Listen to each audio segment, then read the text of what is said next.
And we should be live. Hello. Welcome back, everyone. Today, we will be playing through the story of Fashionista. We'll be covering the prologue as well as the first chapter today. With that out of the way, let's go ahead and return to map. Yo, Prisma, long time no talk. It's been a while. Hot minute. But now we are back to our regularly scheduled programming for Tokyo Afterschool Summoners stories and all that. Yeah, I just did one of these recently. Let's just close that binder up and proceed with part 1 of the prologue. Let's do this.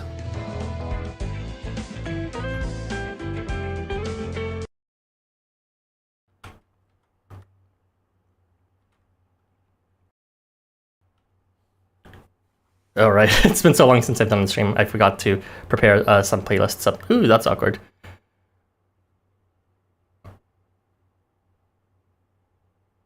Let me see if I could prepare that just quickly right now, actually.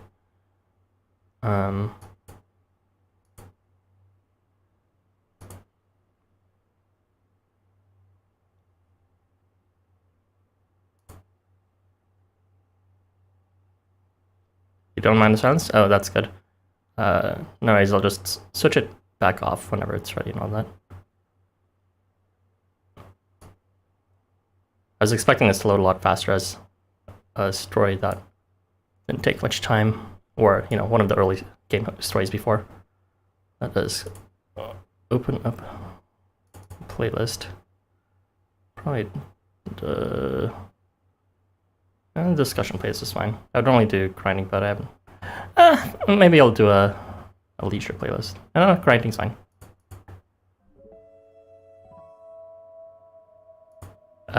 Never mind. I'll do. Yo, Godly Rival. So right now, it's actually taking a freakishly long time to load, and I don't have any playlists ready. So right now, I'm just opening up some music. Hopefully that's fine for you all.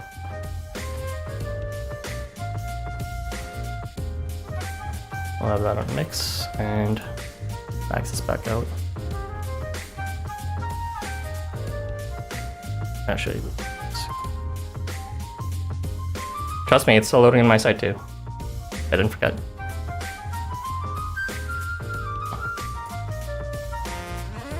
Oh, there we go.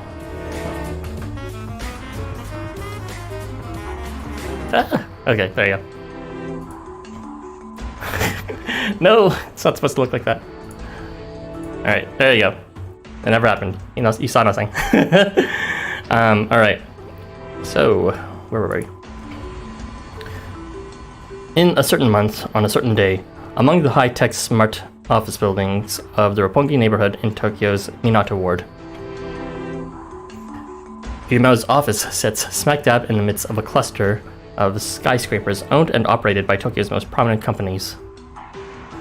With his back to the window overlooking the hustle and bustle of the city, Guillermo proceeds to make business magic happen once more today. Hey, boss, here you go. Last month's earnings report. Yo, Edwin, nice to see you. Looks like the midterm business plan is bearing fruit, so our profits are on the rise. As a result, there will be no change to our business strategy moving forward.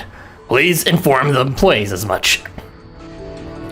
Also, it's president, not boss. Please refrain from calling me boss while outside TSL. TSL. I guess that's your company name, but I don't know what it stands for. Sure thing, but, I mean president. But, president, or what the apparel business? Shouldn't we pull out from that? Pull out? Only losers pull out, and just why would we do that exactly? Yo, Zeno, welcome back. Well, cuz, that's the only place where profits are flatline. Maybe these Tokyoites just ain't too into clothing, eh? I see. Perhaps there is less interest in fashion than anticipated. That market certainly does appear to be shrinking. It's probably a lot harder to sell fashion when everyone is different sizes. More so for like generic brands, so you'd need a lot more custom tailoring in this world of Tokyo. Tokyo is a melting pot, so creating trends with mass appeal, particularly in a competitive field like fashion, is tough enough. Yo, Dune. Welcome. However, it is my belief that the market is not shrinking at all. We just aren't keeping pace with what the consumers want. Shrinking markets, mass appeal, consumers. You kinda lost me there, President. Can you explain it in simple terms? I like how they keep on reusing this green pirate as his official sidekick. If you see in the Roppongi Clash quest, he's actually there too.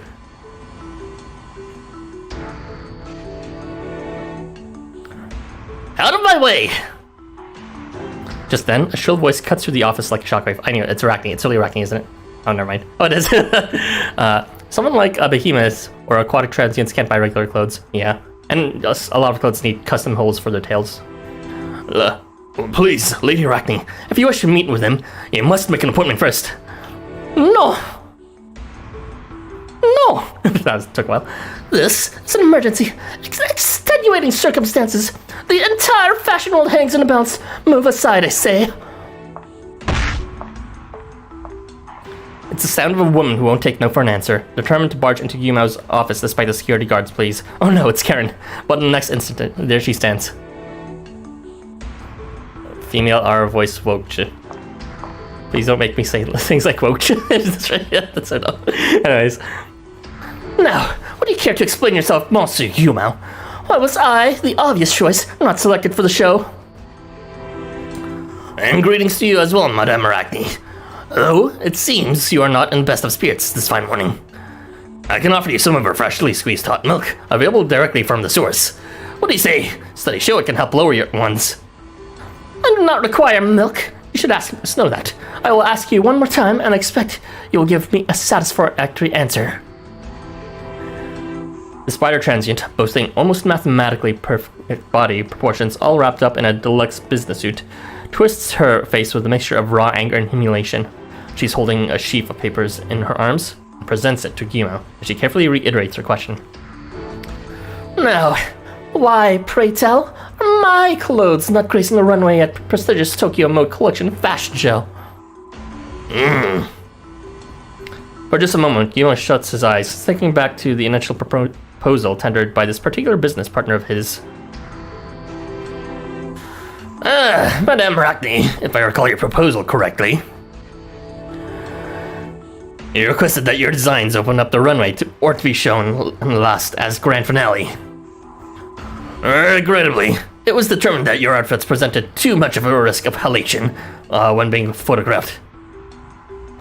Snow halation? You mean that glare? Are you trying to say the outfits designed by yours truly were too gaudy for your little show? Oh, you telling me this lady actually understands President Guillemot's big businessy words? I like how they actually shrunk him to be like, what's it called? Seems like he's in the background. They don't actually do that very often in the visual novel sections. My designs are on the cutting edge of fashion. They surpass the neo-traditional to become the post-neo-traditional. They possess a certain raw, grungy je ne sais quoi not found in I was about to say lesbian. The plebeian designs the fashion industry continues to produce. Such alternative, revolutionary fetishism could stand to revitalize Tokyo fashion altogether, but not if you hold it back. Oh, she uses fancy words too. How am I supposed to contribute when I can't make heads or tails of what other one says? Poor pirate. That's enough, Madame Arachne. While I cannot agree with your assessment, I do fully comprehend your proposal. And, after much consideration, I have chosen to decline it. Please be aware that there are no plans to reconsider at this time. I'm ready for that French word. Yeah, I mean Canadian, so. Well, I see. Did other apparel makers get to you then? Or do you simply doubt my prowess? It should be plainly obvious from those very documents in your hand that neither is the case. Independent designers simply are not permitted to participate in the show. And since you have yet to establish your own brand, you do not meet the qualifications and were removed from consideration. She's too indie. Was that not all the more reason, then, for me to start my own brand now? You did acknowledge my skill and tell me you were considering investing in such a venture, did you not? I was bolstered by those words. Well, Housamo. I struggled so hard, all by my lonesome, to achieve all that I've done. I cannot authorize such a venture at the present time, however. I believe I even told you it would be deferred, did I not? This is the first time I'm seeing Yumo so dismissive. Well, you need a way to say it's been shelved for who knows how long. That's why I've come to talk with you tete-a-tete.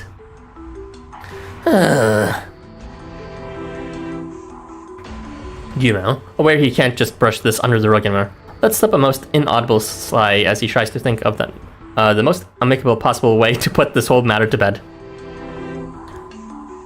Arachne, I think very highly of your abilities, Madame Arachne. Your passion and design sense work in tandem to achieve breathtaking results. Breathtaking? Are my creations truly breathtaking? Arachne dramatically places a hand on her brow and staggers backwards, literally taken aback by the blunt force of Guillermo's practiced words. Oh, you are a wordsmith, Monsieur Guillermo, with a sophistication that belies the stereotypes of your stout, athletic build. It is that keen sense of yours that makes me bring my proposals to you before any other. No! I mustn't word it in such a way, for you will never be moved to action by such petty flattery. Let me be blunt instead. If my work is truly breathtaking, then does it not deserve its rightful place on the catwalk? I do believe the bottleneck here is being caused by a fundamental misunderstanding. The event this year has a theme, you see, and that theme is cultural intersection. Not fusion and not coordination, but intersection. Have you considered what this word means? The garments you produced are not designed with any particular wear in mind, but are more akin to personal art projects. As such, they were judged not to meet the criteria of this year's design challenge. They do not represent an intersection. Okay, he should start off with that first. So that's how it's gonna be, is it? You're just like them. You see me the same way they do. Arachne's expression changes to one of not just humiliation, but also utter disgust. And she rapidly shakes her head as if to deny any validity in anything Yumo is telling her. This is accompanied by the sound of her heel digging into the floor as she takes a quick deep breath and shouts with all the force she can muster. But I can do it! Pardon? I'm telling you that there is nothing beyond my ability to express, Monsieur Guillermo. I will show you my true fashion sensibilities. There are no two cultures that cannot successfully intersect. My fashion is passion. Unveiling the best you is what I do. I swear to you, here and now, that all the cultures of the world shall converge together under garments made by this girl. As she says this, Arachne tucks all of her arms in tightly, as if hugging or cocooning herself, accompanied by an expression of pure, smug confidence. Well, if you're serious about this, and if you're going to unveil the best of me, then who am I to resist? You may exhibit your apparel at my discretion in Tokyo Mode Collector's designated dealer space. If you can prove your abilities to me there, then I will authorize your plan as proposed. Excuse me, President, but what does that mean exactly? Alright, I was finally able to join the conversation. It means if I can get customers to take notice of my work at a pop-up shop, I can show it on the runway. Let's go, Girlboss, Gaslit, however the expression goes. Am I interpreting your offer correctly, Monsieur Guillermo? You are, Madame Arachne, and I look forward to seeing what you are capable of. Oh, and you shall see. 1,000 customers shall wait in line for my apparel. I guarantee it! Truly? Well, if you can get to 1,000 customers, as you say, then I will have much to reconsider. What if I hit 10,000 customers then? Or 100 million? There's not even that many people in Tokyo. I expect you'll help me establish my own brand upon achievement of such a milestone. But for now, I shall bid you adieu, Monsieur Yumo. I will see you again in the showroom. Ta-ta. Sachet. Arachne, now with a wry smile of pure self-confidence on her face, respectfully backs out of Yumo's office. Girlboss, Gaslit, Gatekept, that's it. That shit doesn't even make sense, but whatever. As soon as she's out of sight and earshot alike, Yumo lets out a massive sigh of relief. Hey, President, you sure it's okay to promise something like that? I'm not sure at all. I've seen her kind countless times before, back when I ruled Gaochang. I don't know exactly what they're capable of, but there's no denying they're capable of great things. It stings a bit to think that I've forgotten the excitement of that way of life after such a long success in business. Okay. I think I get what you're saying. You're saying that putting your money where your mouth is helps show how the world really works, right? Good point, but don't get me wrong. I'm not trying to discourage her in any way. I truly do have high expectations of her. If she can find that which she lacks within herself, her potential for growth is practically limitless. The question now is simply, how far can you take it, Madame Arachne? My company stands to benefit as well.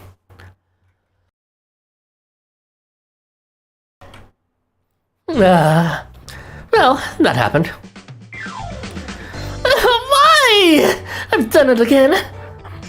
1,000 was enough for him. Why did I have to say 100 million?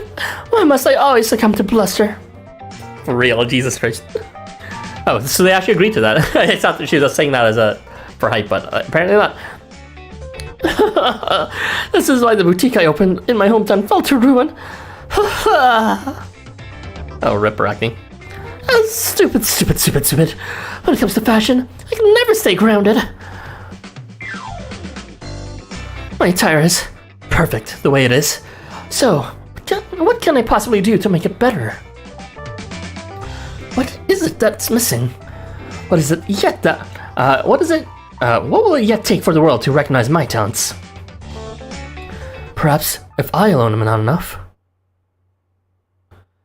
I may need to seek help. And I think I know where just to find it. Jesus fucking Christ. Sound bounce. Prologue. Challenge accepted.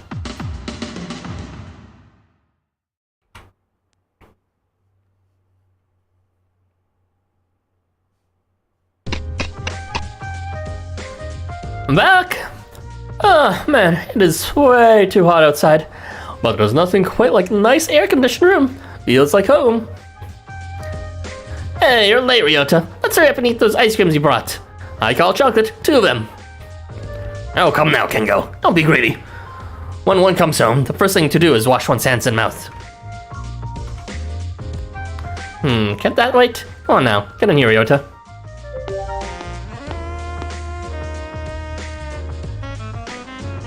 Finally, we're back. My furs absorbed so much heat, I feel as though I am soon to collapse. Moritaka, there's some steam coming from your head. You must cool down at once. Someone, find me something cold. Something cold. All I got is the ice cream I just bought. Guess it'll have to be sacrificed.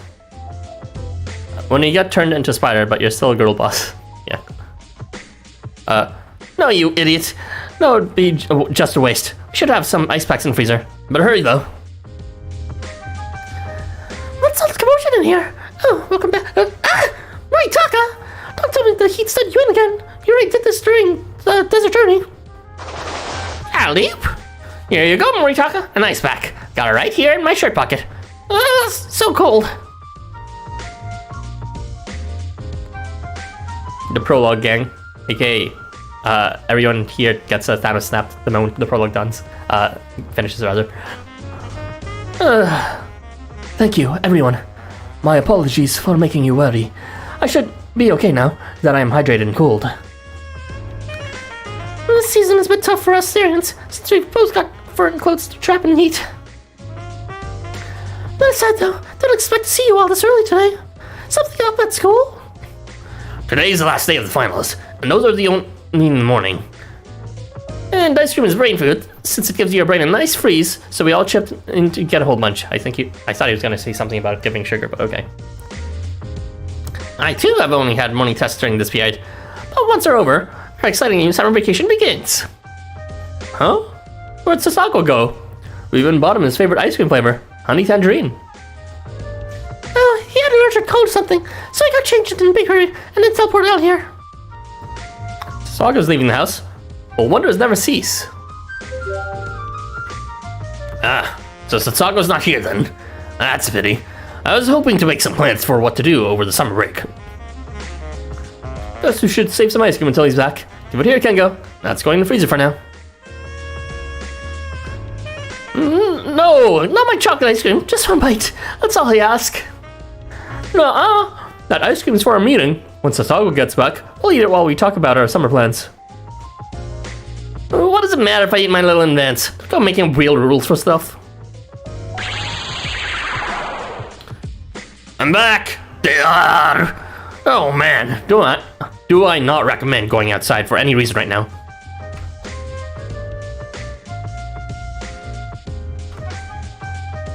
Yo, welcome back, Sasako. We have honey tangerine ice cream. You seem really exhausted. Oh, ice cream. Looking forward to that for sure. And yeah, I totally beat. You remember to get my favorite flavor. That makes me really happy. Should give me a nice energy boost. What happened, Sasako? You seem a lot more tired than I expect. Well, I was hoping someone would ask already. Check this out, yeah? Sasako lays out a fashion magazine, open to one very specific article. Each of the summoners in turn quickly skims the text and comments on it. Tokyo Mode Collection? I can't say I've ever heard of this particular event. Seems to be like a festival of sorts, to present the newest clothing fashions. Look at all the company names. Are those all clothing manufacturers? I haven't heard of a single one of them. That's not surprising. Students like us aren't exactly the target audience. These fashions are made for more affluent customers. Consumers, rather. Well, the more reason to wonder what the heck this has to do with us. And more importantly, why we ain't eating the ice cream yet. I recognize a few of those names from lists I've seen in the past. They're enterprises or groups operated by the tycoons. So, the event is being hosted by the people of Roppongi then? Does that mean you're not also involved, Sasako? You have business, Sasako. Didn't see any weird names in there. Nope, I don't run any businesses. Have you forgotten who I am? I thought he did run businesses in the background. But I'm like the biggest oh yeah, that's it. The biggest shareholder for around half the companies registered here. Which means me and my dependents are in charge of managing their assets. You're a majority shareholder. That's not the sort of thing one usually brings up in a casual conversation, you know. Concerning your usual idle countenance, that is more surprising indeed. Roppongi solaries are truly full of surprises. So, someone gonna fill me in on what the heck that even means? Based on everyone's reactions, I guess it means he's an important figure, like a company president. I don't know either, though. Majority shareholders means he owns more stock in the company than any other shareholder, giving him voting rights within it. What? Basically, he's given them more coin than anyone else, so he's an investor, which puts him on par with the CEO, if not higher up. Right, and a number of those businesses have asked me to show my face at this fashion dealie. Which sounds like such a pain in the butt. They are. I really don't want to go.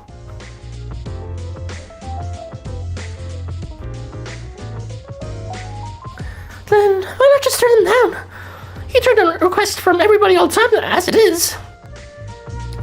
Yeah, I know. The problem is, I don't have a whole lot of choice this time. A social disposition would indeed seem to be an important asset for the top shareholder on a company's list. That's the thing, Mortitaka. I don't want to socialize.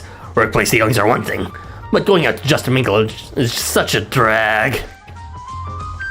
What about Hakuin? She seems like she'd jump at the chance. She's busy with some other business or whatever.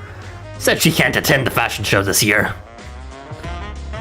There's this designer acquaintance of mine. Insisted that I meet her. A real high and mighty kind of person she is. Discussions got kinda intense, yeah. And I wound up accepting her request without realizing it. Oh, nice going, Sasagwa. As your friend, I, Hanuman, do pledge my aid. Ah, crap. Now it's become even hard to just, not go. Why can't she get that to me? This shows things just a pain. Wish she'd found someone else to bother the What does she want you to do? We can help you. Well, the designer I mentioned will be setting up her own shop during the event, and I'm supposed to help her run it. She's got a real talent for fashion, but a personality too big for its britches. It's always something with her, you know. I think she has no bitches, just like that Megamind meme. That's why we gotta help her. I can see her already making trouble for the customers, causing big drama. I don't think I have what it takes to deal with something like that all alone. Think maybe one of you could help me. Somebody. Protagonisty. Sasagwa not so subtly side-eyes you as he says this. Hey, you're not supposed to see my in-game name. Well, what are we waiting for then? Say no more, you can count on me. I'd do anything for you, Sasagwa. Oh, Arthur. Thank you. You're the bestest. I do anything for you too. I owe you a big one, and don't think that's just a throwaway line, yeah? I'll definitely make this up to you. Well, if my partner's going, then I'm going too. If there's any manual labor that needs doing, you know who to call. Very well. I shall lend what meager services I can offer, as well. Working together, we can get this done with ease. I'm in too, of course. If there still aren't enough people, I can always copy myself. Right, he has that thing. I'll help too. Somehow. Maybe the shop might need a security guard? Wow, you're all gonna help. More of you, the less work for me, so yeah, you all rule. I hate to be the party pooper, but I need to remind you all that we have other plans to consider as well. I'd like to cement those plans now. Would each of you please give me your thoughts on what to do over summer break? Helping out the event is all well and good, but let's come up with a reasonable schedule that includes other things as well. And let's do it over ice cream. Alright, now you're speaking my language, Zero. I'll go get everyone's ice cream. Long ass prologue part 1 of 3. And so after much discussion, the ice cream party slash planning meeting comes to a close. The end result of it is a bit different than anyone expected.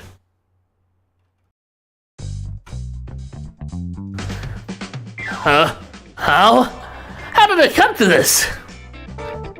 That's what I'd like to know. Can't believe I'll be the only helper. There it is. Everyone's out except for us, the classic prologue team being like, oh, I'm too busy. Except for us, apparently. Sorry, partner. Damn it, if only I didn't have summer school classes. I'm sorry, too. I forgot I have to volunteer to take care of. Why are you always free? You should make more plans. And I offer my apologies as well, Sakwa. I already promised to do seasonal work off the bookstore during that whole period. Besides, my voice is too similar to yours. I need to be out of this event. Everyone in the room bows their heads in deep apology. No sorries needed. I'm the one who should be apologizing for springing this on you. I'm happy you all offered to help in the first place, but as long as I've got Ayrton by my side, all should be well. That said, I will stick out like a sore thumb there. Gotta see what we can do about getting you a makeover. I guess everyone there is fancy, huh? Gonna buy me some new elegant duds? I think the issue is more that we're all students. Rather than how you look, it's how you present yourself that'll be vital. Indeed, I think Shiro is correct. A uniform that clashes with one's own inner self is but a costume. Yet, if you could internalize the speech, conduct, and posture to match it, it could show the world a whole new side of you. Sounds like sick and mud thinking to me. Don't you guys have any outfits you wear just because you like them? Of course. Though I'd be lying if I said I paid no mind to how I present myself. I take great pride in my personal appearance. Fancy, Toji. Yeah, it is. For example, when I'm cooking, wearing an apron makes all the difference. It helps me to naturally focus on my tasks at hand. Aside from that, well, it's not exactly fashion related. But a blanket on my lap when I read always puts me at ease. For me, when I attend a festival, I always wear a full court dress. Although, I do largely regard that as mere costuming. But, the thrill when I wore that formal outfit for the first time. It made me feel grand and important. Well, I'm just always wearing this or something like it. But now I'm a little jealous of you, Toji, after hearing that. Not that I dislike the outfit I've got or anything. It matches Grandpa's outfit, so I like it a lot. But still. Fashion, huh? I know I've been to the tailor with friends of mine a bunch of times. Maria, Gabriel, and Krampus too. Fashion. Oh, I guess there are some fashions I really enjoyed from anime and manga. Stuff like belts, canes, and martial art geese are really cool too. Would those be considered fashion though? Are they not simply parts of uniforms of various warriors? It is a part of life on the battlefield after all, to don protective clothing and headgear, and even to apply makeup. Though I'm supposed it would be fair to say it's a form of fashion, albeit one permissible only on the field of combat. See, now combat gear I get. When I wear my favorite jacket, I feel nothing can stop me. I like to save my coin and hit up the secondhand shop on the back streets of Ikebukuro. Pretty good at haggling there. Ask me, you're all pretty fashionable. Then again, all I've got is this one t-shirt, but like a million times. I stocked up, yeah. One of them gets dirty, I check it. One of them gets wrinkled from sleeping, I check it. New ones from eons. Okay, that's pretty bad, but, technically I cycle through maybe around 12 articles of clothing. I don't really have much space for, like, a huge kind of set of ensembles anyways. I've heard of celebrities who don't even have the time to waste on picking out what clothes to wear. Is this something like that? So, how about you, partner? What's your take on all this fashion stuff? You into it at all? Oh, I actually like fashion a lot, but you can't see any of it because Bum refuses to draw me in any. That's surprising to hear, but rather delightful. Well, Baskin did say my partner's got a real shine to him, so I'd really like to be his production manager. Fun fact, in many stories, we actually do get some new clothing. They always say, oh yeah, here's a new Santa outfit. Oh yeah, here's the new swimming gear and all that. And you will never, we don't have any spice for us, they just say we get them. Aquaman, Lucifuge, and Ophion were all secretly planning to give him a real stylish makeover too. Wow, sounds like it'd be easier to list people who don't have their sights set on Earthen. That is true. I must say, even I'm becoming a bit envious of all of this fashion talk, as my only change of dress is when I don a new gi. Well, then how about you dress up along with Earthen, Moritaka? Cross-dressing dog. Yeah, Moritaka. Actually, I need to reread that. Yeah, he didn't mention that, but yeah, he does indeed cross-dress, at least according to his producer's profile. It's funny how we don't have enough, or any skins of that yet, but it's whatever, I guess. Yeah, an image change can do a person good every now and then, and again, I suppose. Oh, no, I could never stand on the same level as Earthen. Besides, one's best outfit is meant for a time of new beginnings. It's meant to celebrate something momentous. It's not just something to wear. Slow. Back in my hometown, when I was very little, I was made to wear very flashy clothing. It was bothersome at first, but then I... Sorry. Please forget I said anything. It's not important. By flashy, he means ostentatious and frilly. Morena just sounds so cute, lol. I think I've seen some art of that before. Huh? Hey, what do you say we move on to a different topic? This one's headed in an awkward direction, I feel. Wow, don't judge Ryota. Whoa, what are you looking at the time? It's almost curfew. Let's get this room clean. Then it's back to the dorms, everyone. What? Is it really that late? I guess time flies when you're chatting with good friends. Sasagua, you have to get out of the prologue now, but is there anything else you need us to know about? Yeah, probably. Gotta check my notes. Hold on a sec. Always ready to spring into action, Sasagua's minions quickly open the third drawer from the top of the desk and hand their master a single sticky note. Oh, right. The designer expects me to meet her at the event venue at 8. 8 in the morning? That means you'll need to be out the door by 7. What? So on top of being a pain, I gotta wake up early too. Oh, please, just kill me already. Actually, maybe my low blood pressure will do it. Kinda dangerous just to teleport after waking up.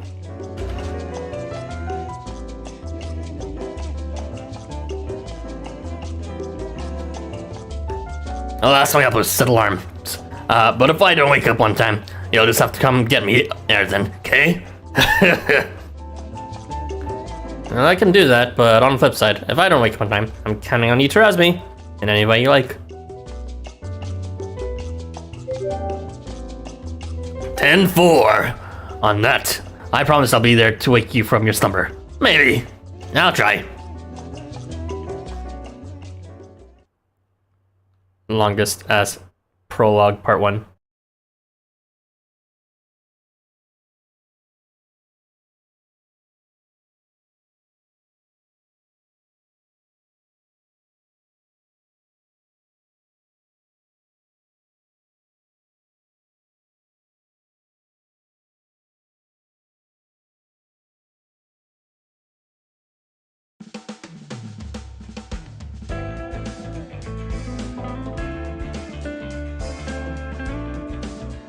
Let's move on to the prologue, part 2.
Man, these prologue parts are long, huh?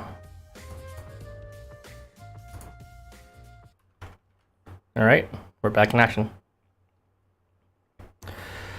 And so, dawn breaks on the morning of the fashion show.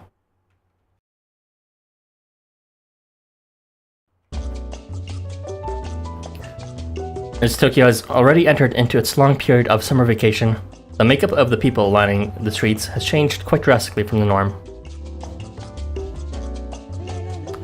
The sun is also much more intense than usual, and the temperature, far higher than it is comfortable.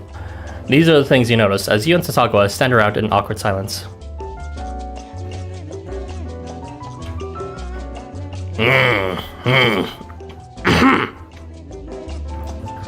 Doo-dee-doo. She sure is late. 2 hours is just beyond late. Jesus Christ. What could possibly be holding her up? It really goes against my character to be kept waiting. I'm always the one keeping other people waiting. You even woke me up on time, and I put in like 1,000 years worth of work to get everything ready. But for what? You try your best to console the distraught Sasagawa, and as you're doing so, you hear the unmistakable sound of clacking heels approaching the direction of the workers' entrance. They grow louder and louder, clearly homing in on your location, until they finally right on top of you. At long last, she's here. Hello and welcome. How are you this fine morning? That's the usual greeting in the business, even at nighttime, no? So, Monster Sasagawa, babe, how are you this fine morning? I appreciate you waking up so early for my benefit. Arachne, you are ridiculously late. We've been waiting for it so long for you. Yes, I do beg your pardon. Preparations for the sorrow were more time consuming than expected, but the event does not begin until 12, so there's more than enough time to spare. That's not what bugs me. What bugs me is that you made us wait for 2 hours. Oh, there's no need to be bothered by such frivolities this time. Come, let us away to the venue. Fashion waits for no one. So which is it? Does it not matter, or does it? Before she even finishes speaking, she's already turned tail and begun click-clacking back to the way she came, towards the workers' entrance once more. Her stride is determined and commanding, but with the slightest hint of hurry to it. Sasagawa follows, but only because he feels he has no choice at this point. He's clearly not happy. The audacity. The blatant disregard for others. She reminds me so much of an old roommate I once had. At Black Naka, you guys just know this, jeez. I guess there's no turning back now. But maybe there should be. Arachne, stop! Stop! Wait up! Seriously, just stop for a moment. Haven't introduced you to Arthur yet. Sasagawa bursts into a full-on sprint to catch up with her, and you follow closely behind her. Eventually matching her stride, your introduction takes place mid-power walk. So, this is the fashion designer I told you about, Arthur. Her name's Arachne.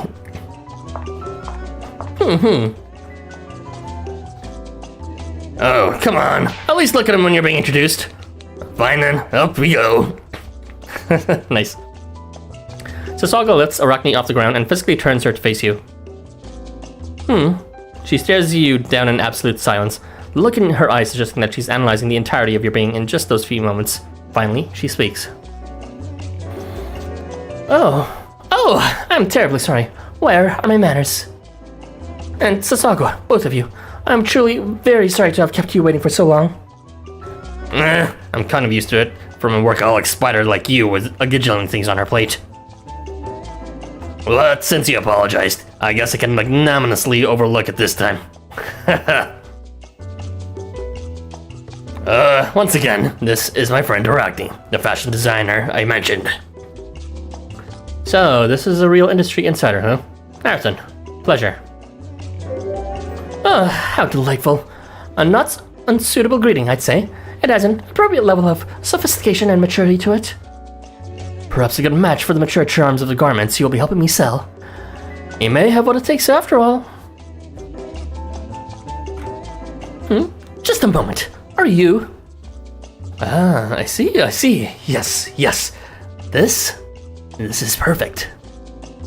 The Arachne had turned away from you to continue her way. She looks back over her shoulders at you with a twinkle in her eye and nods decisively, as if she's just spotted a perfect flower in a large garden and is suddenly overcome with a realization of its beauty. Oh, here we begin again. Such a ambivalent patchwork, arranged into such complex layers. You are absolutely captivating. Is it gold lame, sequins, stardust perhaps? Whatever it may be, it is a most delicate and irreplaceable haute couture. MC, generic looking. 10,000 out of 10. She's probably talking about her solo or something. I don't think we really changed into anything appropriate this time. What to do? I want so much to expose what lies within, to lay bare all that I see within you. Monsieur Sasago, please tell me it is alright to make full use of my time with this one. It is, no? Oh, sure. Arachne can see shadows. Spoilers? I don't know that actually. I don't know anything about Arachne. Seriously. I don't have the faintest idea what you're talking about. But hey, whatever floats your boat. Makes me happy too when everything gets praised. Anyway, let's get in the venue already, yeah? I've confirmed in advance that they've got an exclusive honey drink in there. Sasago begins walking again and with a more leisurely stride than Arachne's previously determined gait, but a security guard clad in black suddenly steps in his path. Please hold for a moment if you would. Sasago, correct? I'm afraid there's a dress code in place for all guests. If you wish to proceed any further, I must humbly request that you don formal wear appropriate to the occasion. What? Ugh, pain in the rumpus, that's what it is. This is why I hate events like this. That honey drink is all I was looking forward to, too. But I don't own any formal wear, not a single suit. Mon Dieu, this is no good at all. Though I must say, that t-shirt of yours does have a certain je ne sais quoi. Perhaps this is the perfect opportunity to show what you're made of, Madame Arachne. Housamo, long time no see. Thank you for having us today. Oh, do let me touch the zaps, please. Oh, dear me. This is a formal occasion, and I'm very much in business mode right now. Please save any such requests for after hours, at which point I'll be more than happy to strengthen our bonds. So, it is not just Monsieur Sasago who is acquainted with this student, but you as well, Monsieur Housamo. I feel late to the party, perhaps even 2 or 3 years late. I hear Miss Huckman and many other celebrities have tipped their hats to them. Just who are you, sweetie? The answer to that can wait for another time. For I do believe the challenge, you challenged me to show my skill, Monsieur Housamo. Just what did you have in mind, pray tell? Sasago here is the majority shoulder for this event's sponsors. And anyone who creates an outfit appropriate to such an esteemed position would surely turn some heads, no? Yumo's word seems to light a spark somewhere deep within Arachne's soul, instantly altering her posture to something equal part rebellious, aloof, and alluring. The two stare deeply into one another's eyes for a long time, as if each is trying to assess the true intentions of the others. Finally, Arachne breaks the standoff. Alright, I accept this challenge. I will design the most gorgeous, most awe-inspiring ensemble this world has ever known. I don't think there'll be time for that. The outfit is needed ASAP. You'll just have to skip the design phase altogether. These are the cloths and thread types we have available for us use. I trust you can make it all come together splendidly. Excusez-moi, are you suggesting that I disregard my design instincts? You are professional, Madame Arachne, and a professional fulfills their commissions as ordered. Unless this particular commission is beyond your capabilities. The tease. An adversarial smirk slowly creeps its way across Arachne's face. She lifts an arm and points her finger directly at Housamo in dramatic fashion. As you wish, Master Housamo. I accept your challenge. I trust the necessary materials can be supplied at once, and tools I need are at my disposal as well. But of course. And we're more than happy to take Sasago's measurements right away, too. No, that will not be necessary. I know his build. It is already safely stored in my mind. There's neither hesitation nor bluster in her voice as she says this. She is in full design mode, thoroughly prepared for the trials that await. The trials. Yes, mate. I will have the outfit ready in 2 hours. That should be more than enough time. Yeah, before the event, since it's 8 and they need to be there by 12. Only problem is, I hate formal wear. It's all tight and restrictive. Definitely not for me. You can take that worry and throw it in the refuse bin, dearie. My outfits do not constrict, but mold and flow. You need only wait in anticipation for the ultimate fashion. Will soon be yours to bask in. Wait, Arachne, before you make anything. You'd better come in close. I don't want the others to hear. What's this about then? Special orders cost extra, you say? You're tickling me with your breath. Sorry, but you see, if you can, I'd like, except I also like, What is that all? That is no concern at all. Really? You'll do it? For sure? With my outfits, that is never something to fear. Put such worries through your brain, I say. She's actually see her brain, or is it out of your brain? There you go. Okay, that's good. And yeah, I'll give it a try when you're done. I'm kinda looking forward to it even. And it's settled. I'll have a temporary workshop ready for you post-haste. Just tell me when you need it. On Yuma's orders, a rest area and workshop are constructed almost instantaneously, right around where you and Sasagwa are standing. Arachne moves into the workshop as soon as it's ready for her, leaving you, Sasagwa, and Yuma to rest with fingers crossed for a good result. That is some retro-ass background. I think the last time we saw this background is maybe when we were talking to, like, what's her face? Gabriel, inside her showroom in Chapter 4. So they have not updated this, evidently. 2 hours seems awfully short. No measurements? This I gotta see. There can be no denying that she is an extraordinary artist, though she was initially one of Lady Hawkman's projects. And it's been a project of mine to find the growth act that will unlock her true potential. Yumo gives a cheeky little wink after saying this. Her face seems to split on whether he's got some genius master plan in mind or drawing out Arachne's potential, or he's just messing with her for the fun of it. Alright, Monster Sasagwa. It is finished. I would like for you to try it on. If you would please come this way. Sure. Is it weird that I'm kind of nervous? Alright, moment of truth. Sasagwa enters the workshop, and when he emerges a short while later, he looks like a completely new man. Wow, he got that done fast.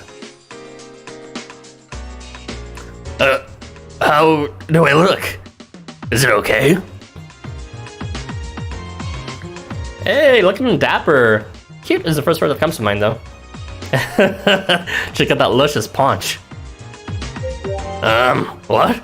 Luscious? I'm getting some pretty intense signals from yours then. I'm glad you like what you see, but maybe try to contain yourself a little, yeah?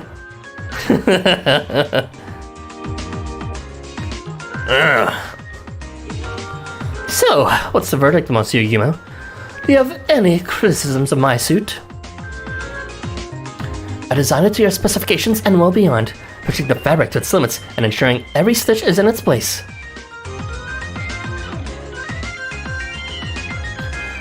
It is my magnus opus, offering maximum synergy with its wearer. There's no greater designer than your girl here. Your Girlboss Gatekept Gaslit. Please don't say that to me again. Belying his big frame, Yumo whispers something so quietly that it's virtually imperceptible on a conscious level. Since you're seated next to him, only you can just barely make it out. Despite his private misgivings, however, he counters Arachne's confident boasting with a smile. Well done, Arachne. Now need only bring that spirit with you into the shop. Oh ho ho ho! My success was assured, yet I still cannot help but smile. Though it is to be expected, for my future was online.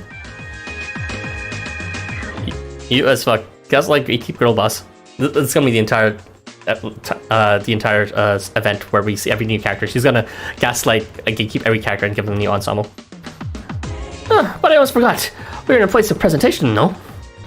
Largely ignoring Yuma's words of praise, Arachne takes out her phone and begins furiously tapping at the screen. Can you believe we're still in the fucking prologue? Jesus Christ. Yep, true. When one creates something sensational, one must properly publicize it. Come on, Ayrton, ready your phone.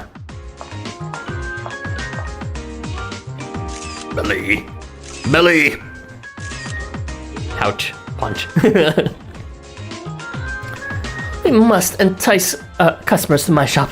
I'll post any tags and share it. S'il vous plaît? Okay, that explains the stickers and mics. Hashtag SuboStab. Don't forget to download it from the Google Play Store. My passion is fashion, and my fashion shall spread far and wide. Can you take a picture of me with my phone too? I want to show Hanman and the others. Huh? Something's going on with the guild page on the app. New feature? Stickers. What perfect. We can decorate our photographs with them. So if you don't know, the stickers that appear in the guild didn't exist before. It was just you could put in characters and change the background and maybe put a frame, and that was it. But the stickers, they came at the same time this event originally was released, and they kind of implemented it in the lore by saying, oh yeah, it's a new feature in the app, I guess. That does seem like a funny feature for adding even more charm to shared photos, or even make more degenerate pairings. You should try it too, Arzin. I'm so energized now. Let us go. I have only just begun to shine. What is the guild if not for making degenerate pictures with conveniently censored parts using the stickers? Finally, got in. Critical enough, yeah. Let's head over to the shop. Arachne practically skips her way over to the retail space assigned to her, while Sasagwa trudges along beside her. Or behind her, rather. As you follow their lead, Yuma's whispered words replay themselves in your head.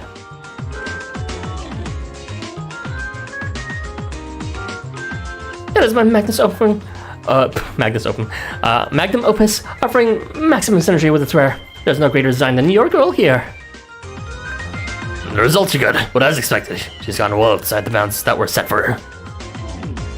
I wonder if she'll take this opportunity to realize the limits of her fashion design sensibilities. That is a long-ass whisper. Like, usually you say like one or two words when you whisper. Who whispers that much? Jeez.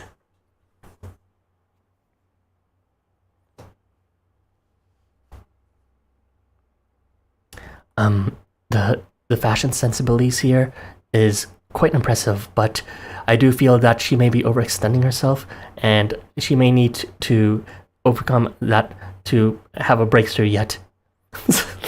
Like, no one does that, alright? Jesus Christ. Alright, 7 out of 10 quests. We will now be continuing with the prologue again because... Oh, wow, there's only 2 parts of prologue. Thank God, alright. Or maybe I'm miscounting. But yeah, we're gonna finish up with episode 1, starting with part 1.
he can do the on me whisper. Do you mean like they have a flashback and it starts doing like an echo or something? Which is talking normally, but people pretend as if you're quiet.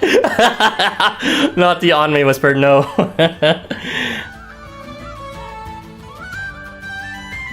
When they're trying to stay hidden from some big secret or some scam they're doing, and then they're talking directly in front of the person they're trying to deceive, but they don't hear it because it's supposed to be monologue, don't worry about it.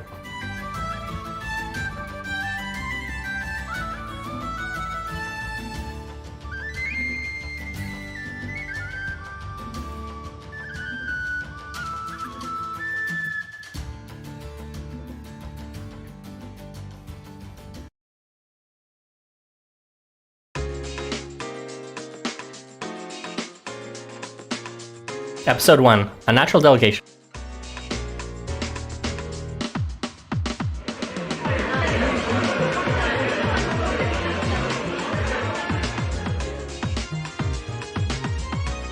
It's clear, even setting one foot inside the event space, that the whole thing has a very peculiar atmosphere to it.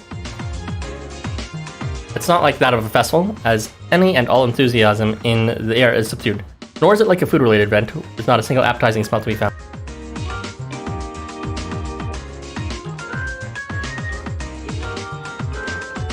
It instead has a certain calm elegance to it, the assembled crowd exuding only a tasteful modicum of excitement.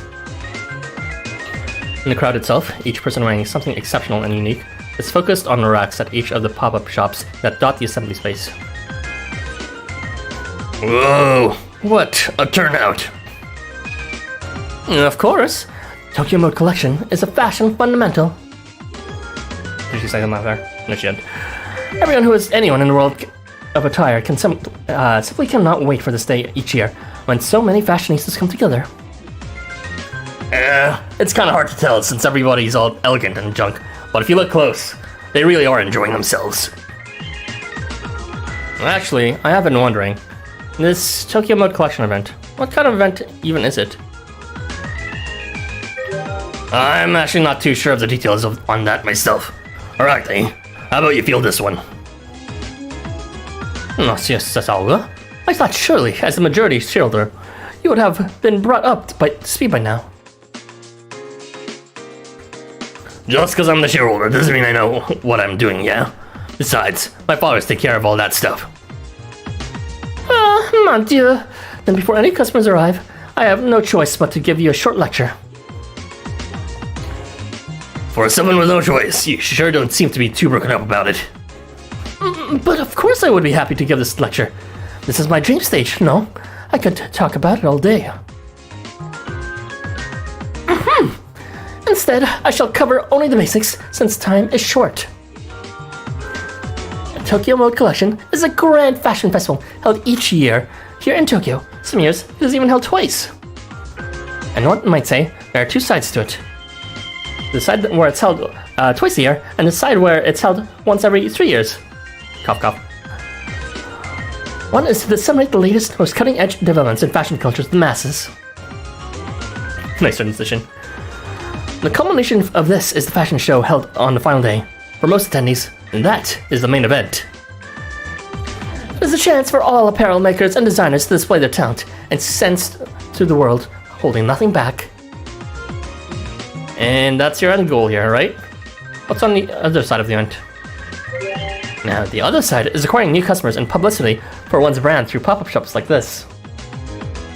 Think of them like branch stores where one can first obtain the newest, hottest designs from each maker. And all the vendors know it, so the competition to win the eyes of the fashion-conscious public is quite fierce. One can almost call it a microcosm of the fashion world as a whole. It is a battlefield, and it fires the soul. You're hot out, Dune. Now, do you understand what I've explained thus far? The arrangement I have made with Monsieur Housamo is dependent upon good sales numbers from my shop.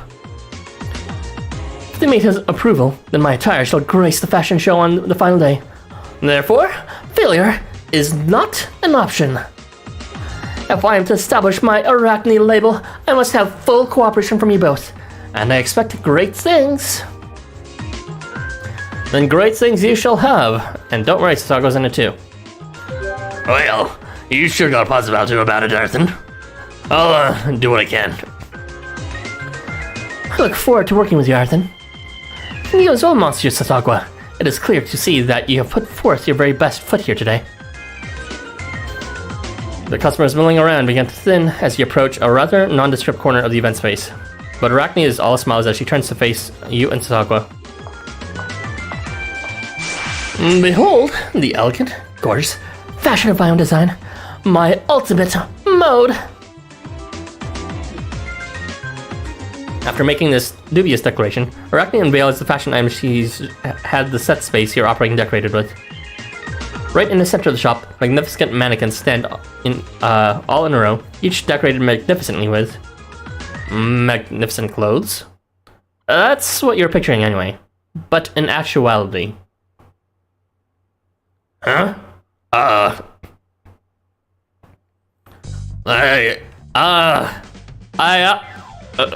What?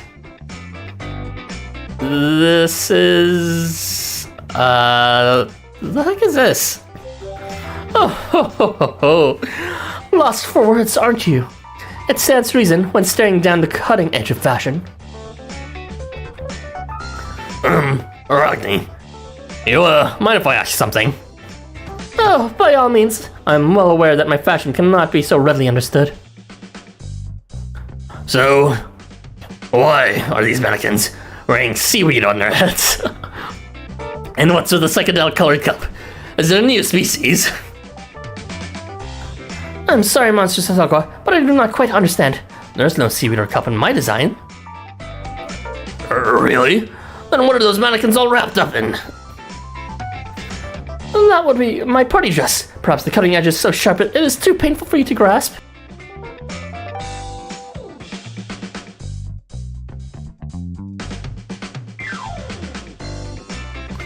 What about you, sweetie? Is there anything you do not understand about my ultimate mode? Why do they have shoulder cannons? Is that a skirt or armor plating? Too many primary colors, so dizzy. I need someone to draw art of this, because obviously LifeWonders is not going to draw the art for this. Shoulder cannons. No, not cannons, but pads, to enhance the shoulder line. The extreme punk design is quite literally edgy. I call them Super Combat Mode Blaster Pads. That's here. They will surely be all the rage. So are they blaster pads really long? I think you're right about it being too far past the cutting edge. I'm an old one, and even I can't look at it for long. Don't you have anything more mass market? Like, for the general public or for formal rulers like me? That attitude will simply never do. I have not forgotten the general public. I will have you know. Those are simply the most standout items in my catalog to serve as the face of the store. But there's more to be seen.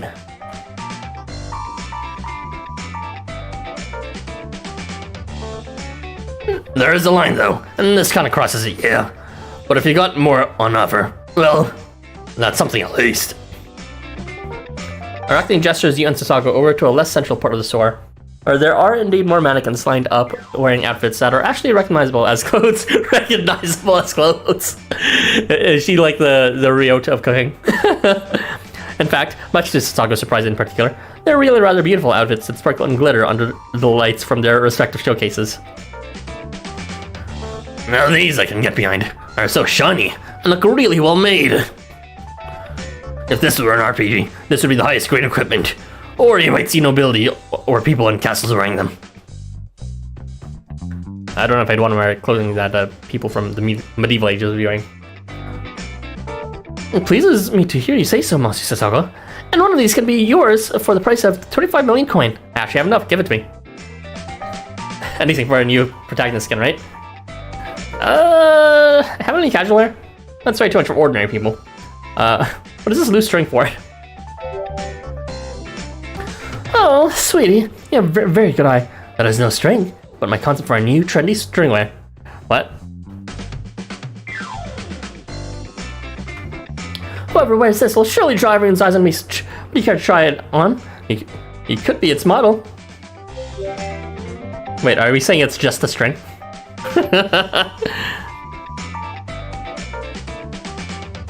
any rate, we should cease the chatter and begin preparations, for the shop will open shortly, and there's much to do. Please follow my lead, and do make sure you're familiar with the price, material, and handling instructions for each item. Each of you is given tasks to complete before the official grand opening of this pop-up shop, and you get a closer look at each closing item while completing them. Gotta say, I know about clothes, but I find the make and materials of each and every piece of clothing here impressive. But as both a commoner and a former ruler, these prices are a little extreme. Man, just grind for like a couple hours on the coin scuffle. 5 minutes till opening. Thanks to you two. Everything is ready for the grand opening. Now all that remains is the sell. A challenge you're already guaranteed to overcome is unexciting, but I suppose serving customers myself now and again is a good learning experience. Now is the time. I was about to say Arson. Arachne is open for business. Let us be like a cyclone that ravages the Tokyo Mode collection. Belly. Belly. Belly. Give me that belly. Oh no! Oh no! Oh no! Rejected. Sad. I do not understand. It should not be like this. We have been open for 2 hours, yet have not sold even a single garment. Aghast that the shop's not just poor, but altogether non-existent performance thus far, Arachne falls to her knees. Oh no. Yeah, we've had customers come by, but they all said they were just looking, or it came out of morbid curiosity. But I'm sure it'll be okay. Your regular customers will come by eventually, and I'm sure they'll buy something, yeah. Oh, I'm terribly sorry, but I must confess that we cannot count on such things. Really? Why not?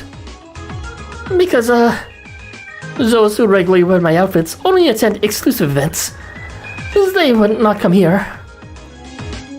Perhaps the clothes worn by the mannequins at the center of the shop are too cutting edge for this level of clientele after all. Wait, there are people who wear that? Guess it takes all kinds.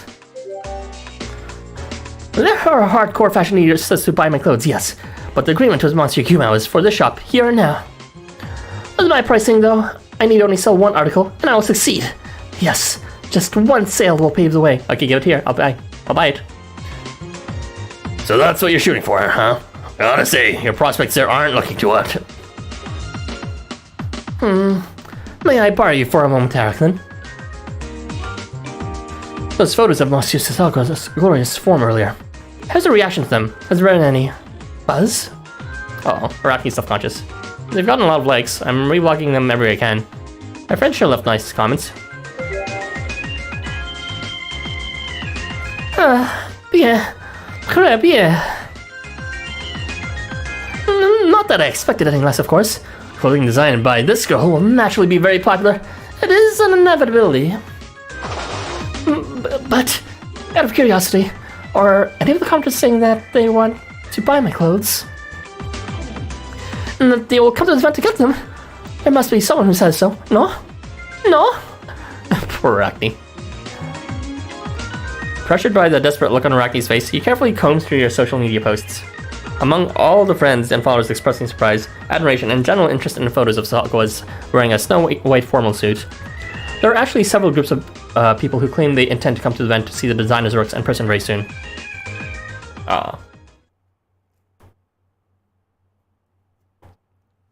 She just has, like, artist syndrome. They can make really good works, but sometimes their own vision is just too beyond the grasp of, like, reaching out to, I guess, the people that they want to reach out to by mass appeal. Within your yoga academy, in the club building where all the various sports clubs gather. Fashion!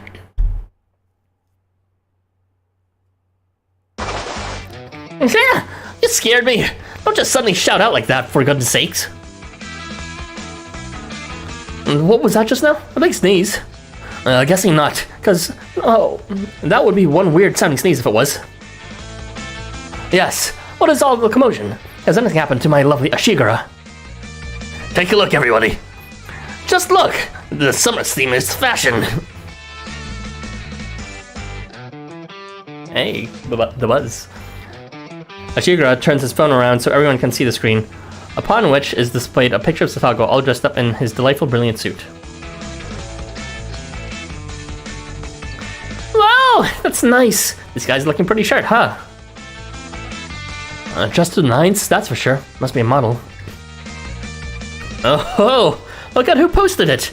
I thought I sensed some closeness in this staging of this photo. Earthen, you cad. Yeah, word is he went to some fashion event called, Tokyo Mode something or other.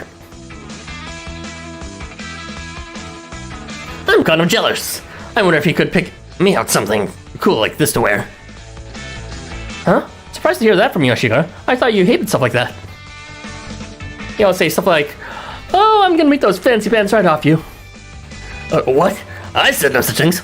I've always had a keen interest in fashion. Cupfield noon. Well, I mean, because you don't like it when something gets trendy, and you left that out of loop, so that's fair enough. Yeah, there goes.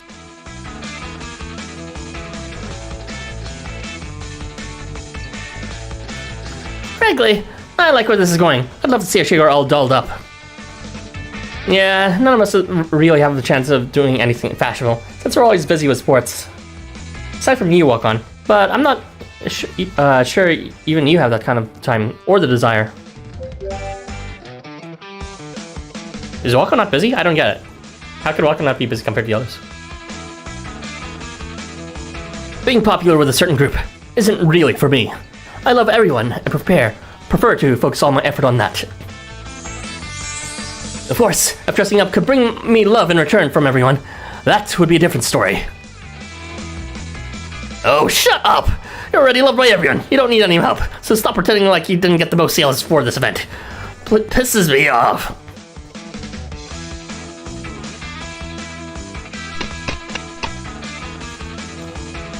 We're back. Finished restocking the drinks. What's going on over here? She is such a mood. I know everyone calls out fucking Aizen for being an incel in this game, but I gotta say Ashigura is probably more of an incel. Have you ever seen like his side appearances in any event? He's always acting like, how can you be in a relationship without me? How can you do this without me? And they even made a dumb club of like the Singles Forever Club or some shit like that for the original Valentine's Day event, I think. Yeah? What's all the fuss? Did Shiro get himself in trouble again? Oh, why do you seem this way? You must have gotten the notification on your phones too. Check it out. Oh, a popular post from Marathon. How interesting. Ashigura being popular IRL, but not in story. Yeah. Precious bear. Precious incel. Well, what have we here? A nice chat among friends is always good, but only if your assignments for the day are done. A naughty chat is more like it, since you're all skipping practice. I see you there, Daisuke. You finished your homework? Coach, Mr. Moriaki, good to see you both. Yeah, we're all done with our assignments over here. Excellent, excellent. Then do drink up and be on your way home. The school day is over. The time has come to lock up for the day, I'm afraid. I know it's difficult to say goodbye, but you can keep chatting tomorrow. Actually, can I ask something? Do you two know anything about this event called Tokyo Mode Collection? Oh? Are you interested in fashion? I was actually just on my way out to attend that event myself, as it happens. Miyake on his way to show off his very fashionable sandals and slippers. His base design isn't great. At least he looks better in his onsen rain. Whoa, really? Well, whenever I think of you in that white lab coat. I just figured you always wear that. Same. Socks and sandals are peak fashion. What do you mean? No thanks. They're comfortable though. Come now, give me a little more credit. You know, this outfit of mine is just because it's my work uniform.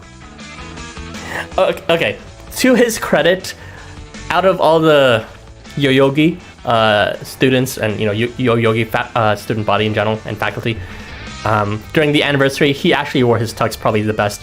Maybe tied with Avarga. I think I like Miniaki's tuxedo then a lot though. Whereas everyone else really looked like they're dressed up for high school prom. I don't know what's up with that. Yeah, they pulled it off full, I think. But on my off days and hours, I take special care to stay up to date with the latest trends. Wow, look at him, fashion Miniaki.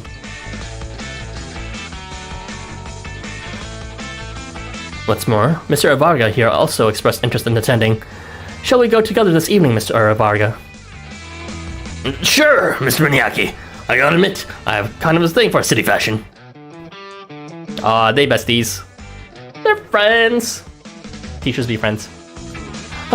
Coach, my soul. A friend of mine is working as a store clerk at the event, so I'd like to check this place out too.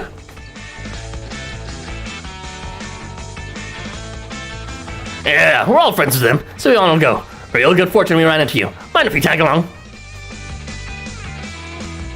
I'll let him know. Gunzo, how do you tap an exclamation mark on this stupid thing?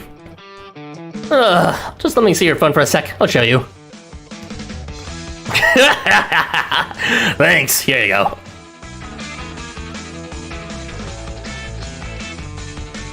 What? It's blue! Oh my god, this is so trippy. At Arison, by the way, that's a real tag, that's my real Twitter handle. Headed your way now, don't go anywhere. I need to see that. Oh my god, it's actually... I was like, is that a link? Let's click it. Oh no, it's not. Okay.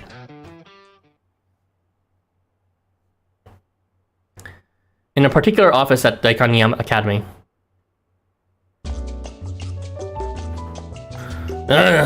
I'm so exhausted. Why must I sign and date all these documents? Because it's your duty, Lord Arslan, and you've scarcely been here at it for 1 hour. The angel assigned to help Arslan flashes him a sour look. And Arslan flashes an even sour look back. I completely forgot how it sounds. I think it's like some sort of generic old man Japanese sound, but... It's been so long since I did lasted clerical work like this. And without breaks. It's so boring that death might be preferable. I think Saga said something similar. I understand, believe me. But you agreed to this, so I beg of you, please just get it over with. Hello. How are you? Gabriel here, doing splendid as ever. I brought tea and cakes, which must mean it's break time. Oh, Gabriel, your timing is impeccable. I'm going to take advantage of this break to go outside and stretch my legs a bit. No you're not. Honestly, Arslan, even indoors you're more liable to despair if I take my eyes off you for even a moment. Pardon the interruption. I brought more documents from General Affairs. These will need sign-offs as well. Rip Arslan. And pardon my intrusion on my part as well, Lord Arslan. I'm available to help, so let's take care of this together, okay? Come on, Maria. Does the Academy really need me here that badly? Oh, but of course. You're acting on behalf of one who cannot be here, while also serving as our guide. It is thanks to your presence that everyone in this school and in this guild can enjoy their days with peace of mind. Peace of mind, huh? I'm not entirely convinced anyone here truly has that. Every one of the students here works independently, that is to say, alone, to project an image of love and aid of another. What is that image? But is that the image we should really be striving for? Missing Jacob. Well, yeah. I don't think Jacob even exists during the Fashionista event, so can't be helped. Because I feel like he actually does show up now. Well, I say that, but there's only one event since he came out that the missionaries are featured, and that was Jamboree, and he happened to be there for whatever reason. Is there any real value in peace if it cannot stand on its own? Cloning should I ever be removed from the equation? Happiness is not something one should count on others to bring, but which should be shared among us all as we come together. I feel like Arslan is trying to say something deep, but in the end he's just trying to get out of work. I should not be the keystone, but a single pillar in a temple held up by all of us working in tandem. That is the ideal. Lord Arslan, That's enough, Waxy Puttock. If I'm to be completely honest, I just want to enjoy the summer with everyone. I wanted to go camping on the beach, like everyone else. You'll have to wait a few events more before Jamboree. And I want to go on trips and hikes, and see the ocean, and mountains, and go back to my oil wrestling. I'm not certain I approve of the sentiment, but I do understand it, and I don't wish to see you flounder so. Arslan the type to go on long walks in the beach at night. He's the type to go on long walks across like shady alleyways and then get kidnapped, yes. It's not such a bad idea to get out more. The rest of this world has begun its summer vacation after all. The mood has shifted. Actually, if it's summer plans you're after, there's this event everyone's been talking about online. Check it out. Arslan, you almost were out of the work. Yeah. I'm still salty with Yoba Jamboree. What did I do in Jamboree? I don't think I got that amazing pose on it. Yeah, I didn't get any 5 stars or anything. Alright, let's continue. Gabrielle pulls out a particular social media page on her screen and turns her smartphone around so everyone can see. Or are you saying that you're salty along with me because I also got shitballs? In which case, yeah, I feel you. I mean, it's whatever. There will be more units and ARs to come in future events that will make up for it, and eventually that stuff will be outdated, presumably. And what they say is a beautifully framed photo of Sasako wearing a stunning white suit. It's the #1 trend right now. Isn't that outfit just the cutest? Arthur posted it. Lovely indeed. It's a wonderful suit. The white fabric is a perfect complement to his fur color. The tailoring on it is quite precise too. I imagine it must have taken the designer ages to get it just right. Yeah, as soon as I saw it, my cuteness sensor just started beeping like crazy. See? Beep, beep, beep, beep, just like that. It's going off again. So I was thinking, maybe we could all go there ourselves and take a look at what they've got to offer. Oh my. Clothing festival, is it? I'd be happy to help you pick out something nice, Gabriel. Alright, Maria's into fashion, I guess, because she made such a big deal during Christmas about getting a new dress. That was completely normal. But you're like, oh, is this too revealing? No, it's not at all. It's an unconventional choice for a summer excursion, but sometimes it's nice to shake things up a bit. That said, Savannah, stop trying to slink away. You're coming with us as well. Understood, Lord Arslan. I shall serve as your bodyguard for the duration of this outing. You shall do no such thing. I'm suggesting you come with me and find an outfit or two for yourself as well. Me? An outfit? Yeah, that's a great idea. It's kind of boring how you're always wearing the same old tired clothes day in and day out. But, Lady Gaga, I have no private life to call my own, so I have no need for... That is quite untrue, Lord Zvanya. They say if one's public persona is to command the attention of the others, one must come to terms with one's private desires. No life is lived entirely in darkness, just as no life is lived under a constant illumination. Precisely. I believe the youth today refer to this as work-life balance, and they have a saying about all work and no play. There you have it. So allow me to request as well, Lord Zavania, that you join us on this excursion. It'd be such a pity to let this opportunity go to waste. I want to see the new side of you, Lord Zabania.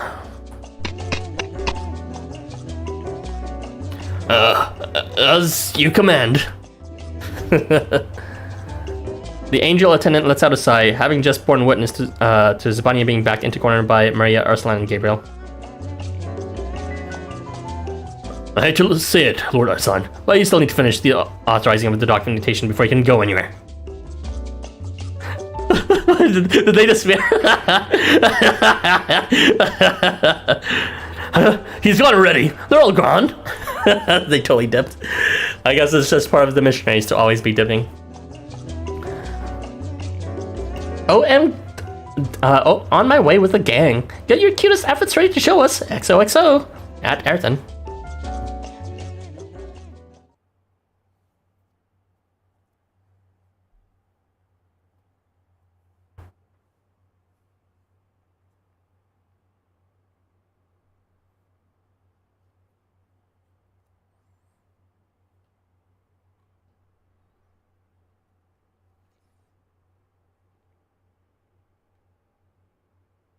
I'm surprised they're not including the hashtag SumoSnap.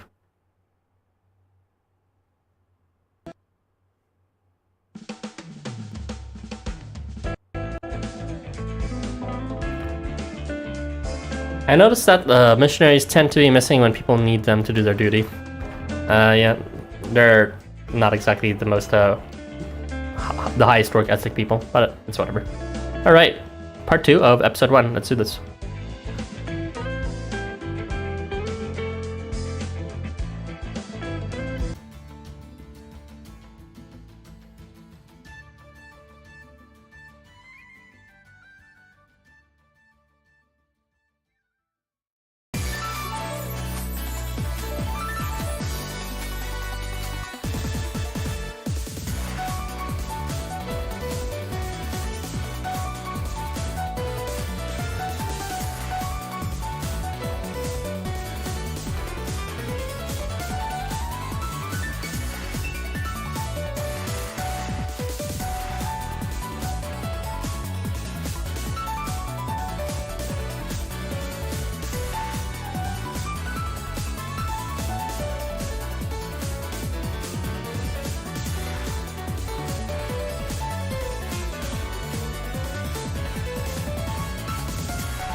I imagine that Angel would be complaining about how they never do their job and always and want to punch it in the face, but also know that would backfire real quick.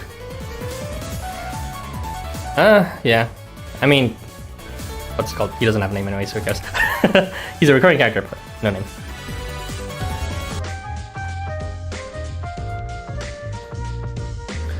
Somewhere in the back streets of Kobikicho, Shinjuku.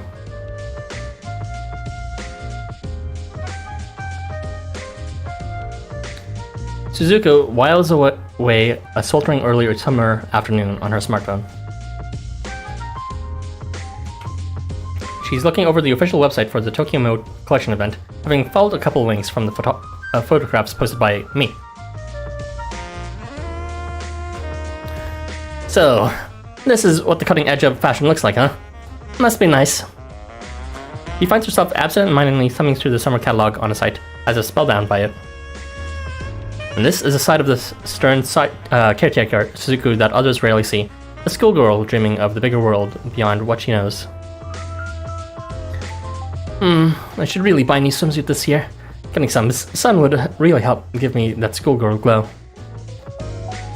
She smiles at the thought of herself as a typical schoolgirl. I'm not like other girls. And then continues to consider what might constitute the perfect swimsuit for her. Yeah, Suzuko's pretty great. One of my favorite girls in Housamo. Huh? What the heck? That string is supposed to be a swimsuit? and the model is a girl my age? Really? Suzuko's face gets redder and redder by the moment as the outrageous stylings of the so-called swimsuit assault her senses while evoking a mischievous curiosity within her. I think she likes it. The picture next to the ad is a snapshot of a girl playing at the beach with her friends. And the girl wearing this unhinged bikini looks as though she's having the time of her life. She reminds me of a Demon Slayer character with those swords. Also, if that can be just as, yeah. So, this is what schoolgirls are wearing these days. Guess I should try being a little bold this summer too then, so I don't fall too far out from fashion. Suzuka! Hey, check it out! It's the boss! Ah! Oh crap. Startled by the sudden voice from behind her, Suzuka accidentally tosses her smartphone into the air. No! Its descent onto the asphalt road almost seems as if it's playing out cruelly in slow motion. Then, at the last moment, a hand comes out from nowhere and snatches it up. Whoa, gotta be more careful there. Let's not space out like that. Our number one gaslighting, gatekeeping girl boss makes her seem... She's got competition with Arachne.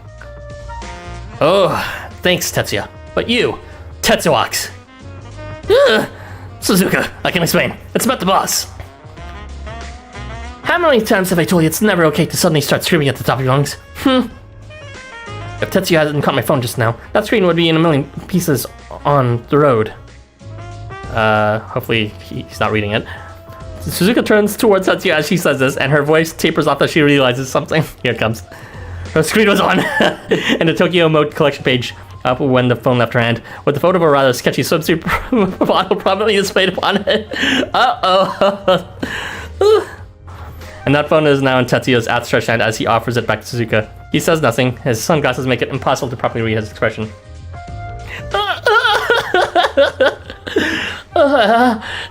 It's not what you think. What's not? That photo of the swimsuit. That just happened to be what I was scrolling past when I tossed the phone. That's all. Okay. It's way too daring a swimsuit. Just much too revealing. Don't you think? Well, if you're cool with it, then I'm too. Whatever makes you happy.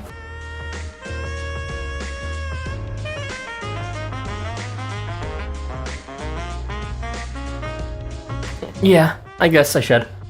There's nothing really wrong with that, huh? Well, that's sport of Tetsuya. Hey, that's the same event I keep talking about. The one on your phone. You absolute nitwit. Don't think I'll go on easy on you if you do anything like that on me ever again. Do you understand? What are you doing, Suzuka? Quit it. That hurts. Some things never change. How does he sound again? I sure don't. Suzuka's as rough and awkward as ever today. It's unclear when Gyobu arrives, but he's now suddenly here, interjecting himself into the conversation with a bit of annoying snark. Ignoring the less than stellar reception this earns him, however, Gyobu pulls Tetsuya aside, leaving Suzuka and Tetsuox to their fight.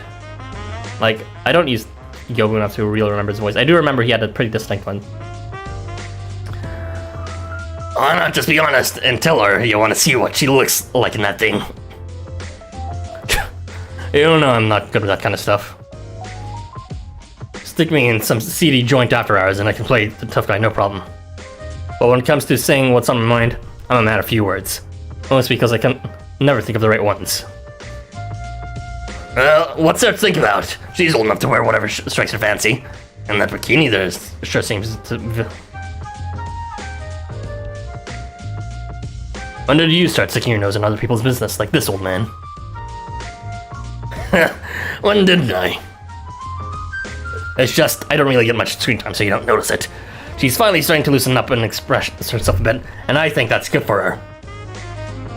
And it might just be a good chance for you, too. To show her your support whenever, whatever it is she wants to do. The poster delinquent on Kobicho, Tetsuya, is left with no retort to Gyobu's words. I guess he'll be as a side feature to help Suzuka get the courage to try Araki's new clothing. The awkward silence that follows stretches on just a bit too long before Gyobu finally breaks it. Besides, this event could be a chance to get a fresh new look for us to wear on the job, and maybe put the customers more at ease. She knows what we're all about better than anyone else, and has a real keen eye for what's blowing up outside our little bubble. There's still a good chance she might say no, though.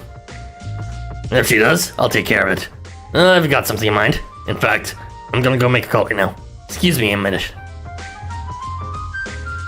Gyobu exits as stealthily as he came, leaving Tetsuya with only the sound of Suzuka and Tetsuoka's continued bickering a short distance away. Tetsuya smirks a bit and approaches them. Hey, how long are you two planning to clown around here? There's work to be done.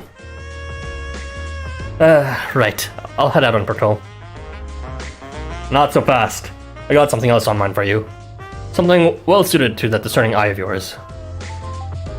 My discerning eye? If this is about stocking shop, I took care of that this morning. Without saying anything, Tetsuya withdraws his phone from his pocket, calls up the Tokyo Mode collection site, and shows it off to Suzuka. Suzuka's eyes immediately gravitate towards the string bikini photo, and her voice becomes 10 times more flustered. Tatsuya, what the hell are you doing? I'll pick out my own tomorrow, thanks. I don't need you giving me, we'll say, fashion advice. What? No, I'm not suggesting anything like that. I want you to go pick out some uniforms for the shop from here. So Kiyomi is just leased part of the space out to a new tenant, and they're getting everything ready for their grand opening now. Okay, but isn't that just gonna be waitstaff in business suits serving customers like always? And that's got nothing to do with me, and I can't shake the feeling that you're really just somehow setting me up to wear that. I mean, she does wear something similar in the end. So that's trust. You know this ain't about what you'll be wearing, but all the shop staff here in Kabuchiko, right? Oh yeah, he's here to, what's it called? Save the day, if she says no. But hey, if you ain't interested, that's fine. I got another pair of discerning eyes right here. Huh? I came back because you said you had work for me, Yoko. Is that work gonna be picking out clothes? Hold up! Why are you suddenly giving this job to Ibaraki of all people? Well, whoever takes on this job is gonna be picking out all the uniforms of both men and women. So he seemed like a good choice, because he could do both, you know, that's his thing. Why am I a good choice for that? I don't have know anything about women's clothing. Of course, I can handle men's uniforms, no problem. You can count me on that for as much as least. Very nice cover. Hot old man. No way, no how! Ibaraki should not be allowed to pick out anyone's wardrobes ever again. Oh yeah, he was sent out to get suits for the shop once before, and they were kinda, interesting, huh? Purple with gold lame and a rising dragon embroidered on the back. Pull that again and we'll lose customers for sure. Alright, so looks like he has more of a gangster kind of shtick going on with his fashion sense. Fine, you got me. Ibaraki's tastes would put us out of business, so I might as well do this. Ah, come on. Do you really have that little faith in me? Just you wait and see. I'll pick out the best outfits possible for, to express her philosophy at a single glance. Atta girl, I knew I could count on you. Gyobia and Tetsuya side-eye one another, noting the slight hint of a smile on each other's face that both are trying desperately to hold it. Not in front of Suzuka, not in front of Suzuka. She's gotta believe that she's, like, doing it on her own terms.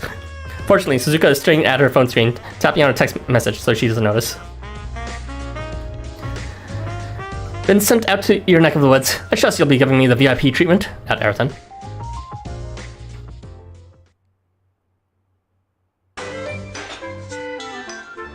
And lastly, we'll have a Matsumara. Jesus Christ, we're really going at this one by one, huh? At the Kamado Tech facility in the Crafters Lab. Even here, in a guild of hands-on investors, builders, and designers, social media trends can still cause a stir. So by this point, Tashito was not revealed, so really should just be Kurogane and Matsumara. Maybe, what's his face? Takamaru, but that should be about it, I think. And maybe Musashi. One such stir is caused when a photo of the Aetherian in a white suit makes its way onto their feeds. They look it over from a uniquely specialized perspective. Yeah, I'm getting the sense that this is no ordinary guy, but his outfits is the part that really hits me. Matsumara zooms in a bit and studies the suit even more closely. Just look at that craftsmanship. You see what I'm saying, don't you, Kurogane? Sure do, Gramps. Clothing is a little outside my wheelhouse, but I know the work of a master artisan when I see it. Them golden melons.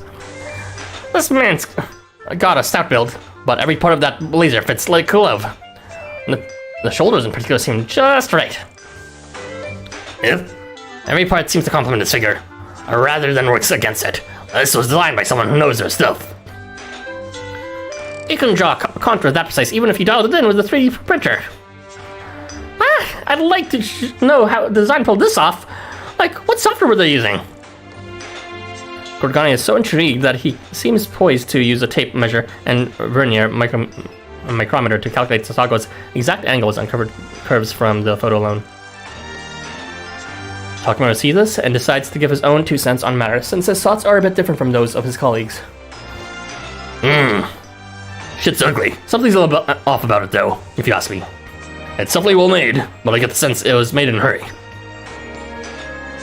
Ah, good eye. You're right. The stitching here shows some very minor signs of improvisation or unfamiliarity. Our job is pretty good deduction. I'd say this was made in 3 days at most, but possibly as little as 1 day. But not many people would ever notice that, so I think it's still fair to say the design is most likely top class. I think this is the first time I've ever heard you praise someone for covering up their mistakes, old man. Well, I didn't miss that most likely you threw in there, and I'm inclined to agree with that. It's just hard to say for sure. We get rush jobs from time to time ourselves.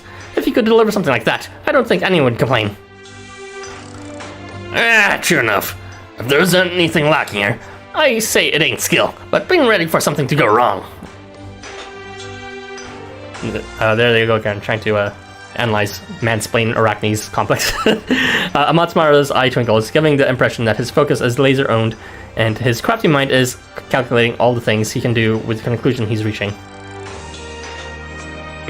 Come to think of it, it's almost academic symposium season, huh? And the suit I got to wear is basically ruined. Iyer isn't too happy about it, saying people will think I sneaked it into Panhandle if I show up in rags, and has been nagging me to get a new one. That's no good. You know, your presentation isn't that far off, Gramps. If you don't get a new suit soon, it'll be too late. It's because you're built like a truck, old man. Even the finest tailor wouldn't get stuck just making pattern paper for you. Oh, but I see where this is going. You think you're putting it in a request with this designer, aren't you? I have been getting awful tired of having my old suit patched up, let out, and all that other stuff.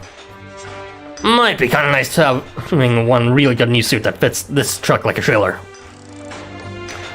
Plus, I'll gussy it up. People might finally see me as the respectful old geezer I am. Gussied. Nah, your work speaks for itself. What you need is a nice suit so you can win yourself a nice spouse. Taki's right. Nothing would please me more than you looking fly for once, Gramps. Think you're cute, do you? That's not nice to tease your elders, you know.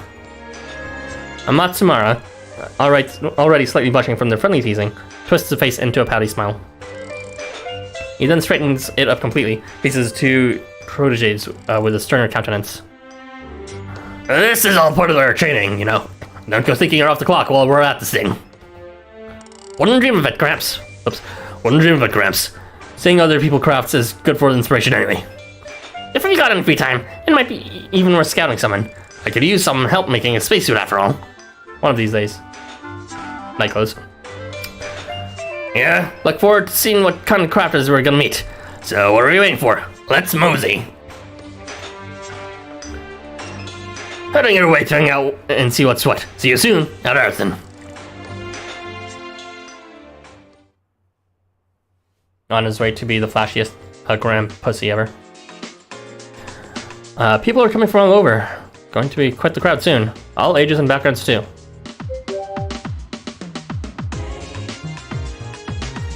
Mon Dieu! You are quite the influencer, it seems. This is a better reaction than I could have ever imagined. Oh yeah, we are showing her that. That's what it was. With so many interested parties, we'll meet our sales goal for sure. If even one should show interest in my designs. Yes, I am reinvigorated, and only 2 hours have passed, so there is still plenty of time to sell my masterpieces. Did Sasago disappear? Now where has Monsieur Sasago slipped off to? I do not see him anywhere. His departure seems to have escaped your notice as well. He's simply not there anymore. He's off to the back rooms. As the two of you search for the shop for him, you hear heavy footsteps rapidly approaching you from the outside of the retail space. Bad news, you two. Real bad. Monsieur Sasago, I do not recall approving any break time. Get back to work this instant. What do you think you're doing with that honey drink? 3 bottles of it, no less. Never mind that right now. You both need to come quick. There's big trouble out in front of the shop. What about this is, like, he's a shareholder, not an employee. He doesn't need to be on the clock or anything. So Sago wastes no time getting behind you both and practically pushing you toward the entrance to see what's going on.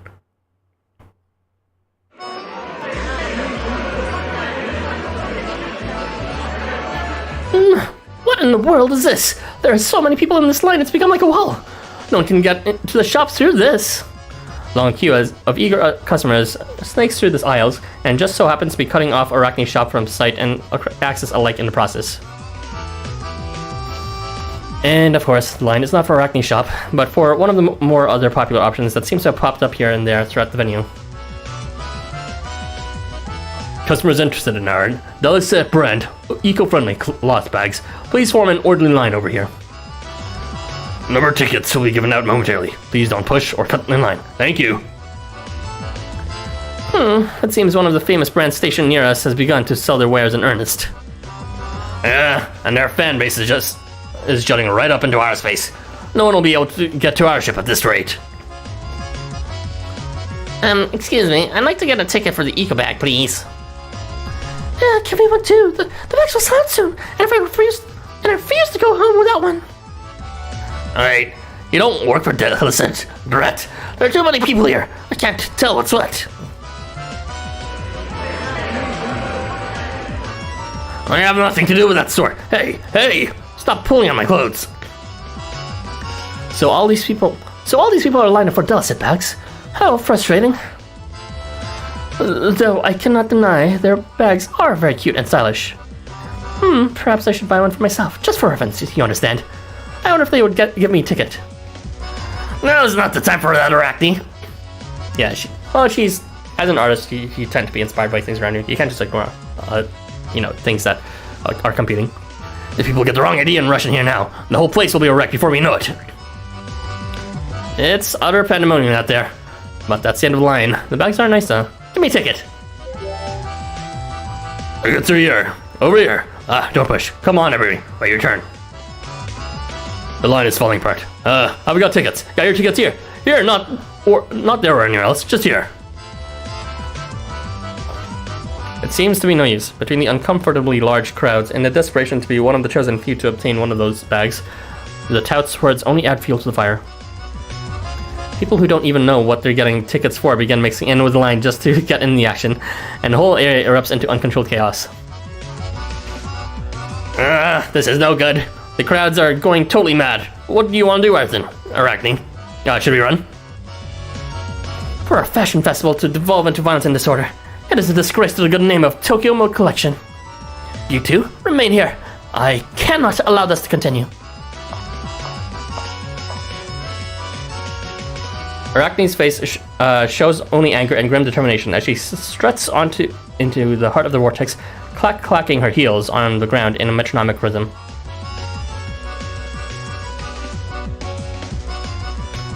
Where the heck do you think you're going? That super people is the most dangerous place you could be right now. Arachne pays no heed to Sasago's warning and soon disappears among the throng. Guess there's no stopping her. Is she gonna use her sacred artifact? Oh wait, she's coming back! My apologies for the surprise departure, but I will now bring the situation under control. How are you gonna do that though? And, where did he get that bullhorn? It is part and parcel of my shop, and shall now become the key to resolving this predicament we find ourselves in. How about those? Those huge stacks of papers. That's way too many papers. Number of tickets for the Delicet eco-friendly cloth bags. I procured them from one of the club sales associates. And I wended my way conspicuously through the crowd with them to help shepherd the people into a single line. You did what now? You turn your eyes from Arachne to the wild masses, and your gaze is immediately met by countless others, all hungry for numbered tickets. They're in a total frenzy. What do? We'll be overwhelmed in seconds.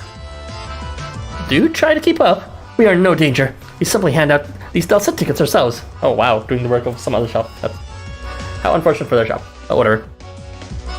They gotta get rid of that crowd. But they're tickets for another store. Are you really okay promoting competition like that? The people who have come to Tokyo Milk Collection are here for the fashion. They are here to make themselves shine bright. And as a fashion designer, I cannot ignore such wondrous desires, even should they be followed by someone else's hand. Well, that's pretty cool for Arachne, I guess that workaholic nature of yours isn't something you can switch off so easily, is it? I'd rather just take it easy, but you're on the verge of collapse, so I can't really ignore this. Arachne can't ignore it though, it seems. She turns her back to you two, takes number tickets in every one of her appendages, and steps out in front of the gathered masses. Oh, she's actually using her spider legs. Oh boy. Arthur, I think we're up. Alright, let's do this. I'll be out, Arachne. Let's get these tickets out of there. Well, that's the spirit. I really, really owe you big time. I love you, Arthur. Oh, merci beaucoup, sweetie. You have the makings of a real fashionista, you know. Fashionista? But why only then? Are you saying look at it in passes? What the fuck are these jokes? That is what I call all of those who are given their everything for the pursuit of high fashion, just as I do. Now, both of you, let us dole judgment upon this crowd and see to it that order wins the day. And this is where a battle would be.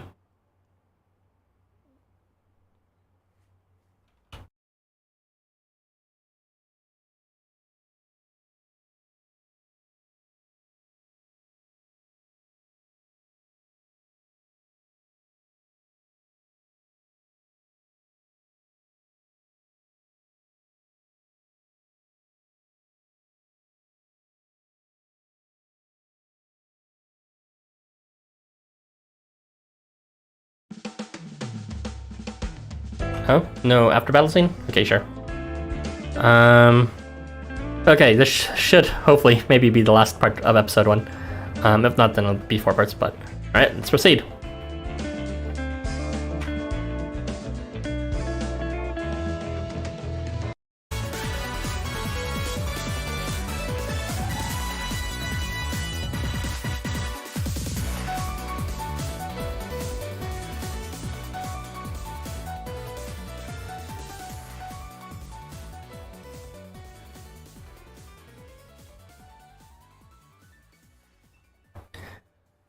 Time to promote the competition while also promoting ourselves. I suppose they could maybe do that, but it's only episode 1 so far, so I sincerely doubt they'll resolve it. They either have to just make it cheaper, or they really are going to be banking for a single sale.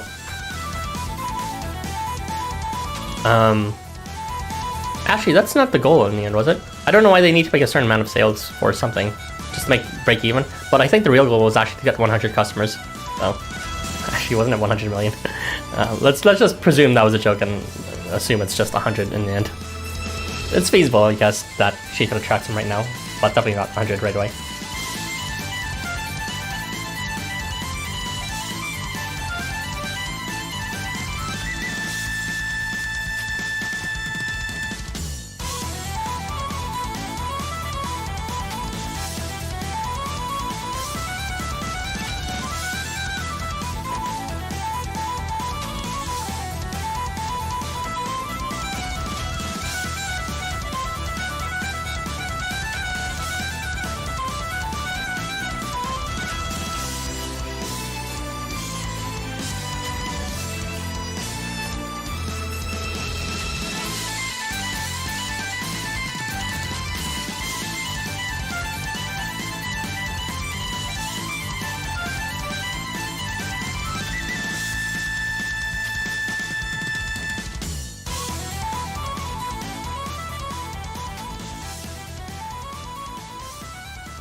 Alright, everyone, that is the last ticket for a Dulcet eco-friendly cloth bag.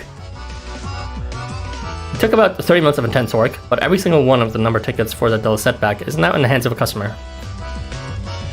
And with Arachne's announcement through her massive bullhorn that the last ticket has been handed out, the chaos that heretofore gripped these aisles immediately begins to subside.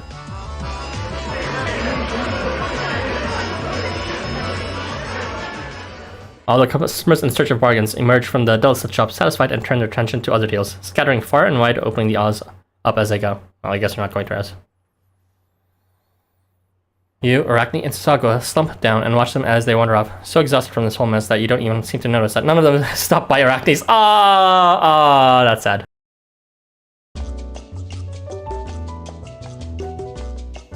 Oh dear, what an ordeal. Nothing incites a crowd quite like a fashion trend. The day is young, yet it feels so old. Yeah, this is the work I've done in a lifetime. Besides in chapter 5. Was it chapter 5? Yeah, it was chapter 5. I'm at my limit here. Gotta take a little break. Please, say I can. After making this place, Sasago stumps down into a nearby chair and orders his helpers to hold a honey drink for him to drink. He then finagles another chair over next to the one he's sitting on and begins slouching more and more until he's basically lying down beside the two. His suit, however, remains unwrinkled. Nicely fit. Nothing like kicking up your feet and sipping down some honey drink. Don't worry though, I brought enough for all of us. Everybody grab a bottle and take a load off. It's cold, sweet, and yummy. My, I cannot decline such an offer. Oh, it is sweet, and cold, and yummy. Perfect for soothing a tired body. The lemon in there really gives it a nice kick, yeah? You should try too, Arthur.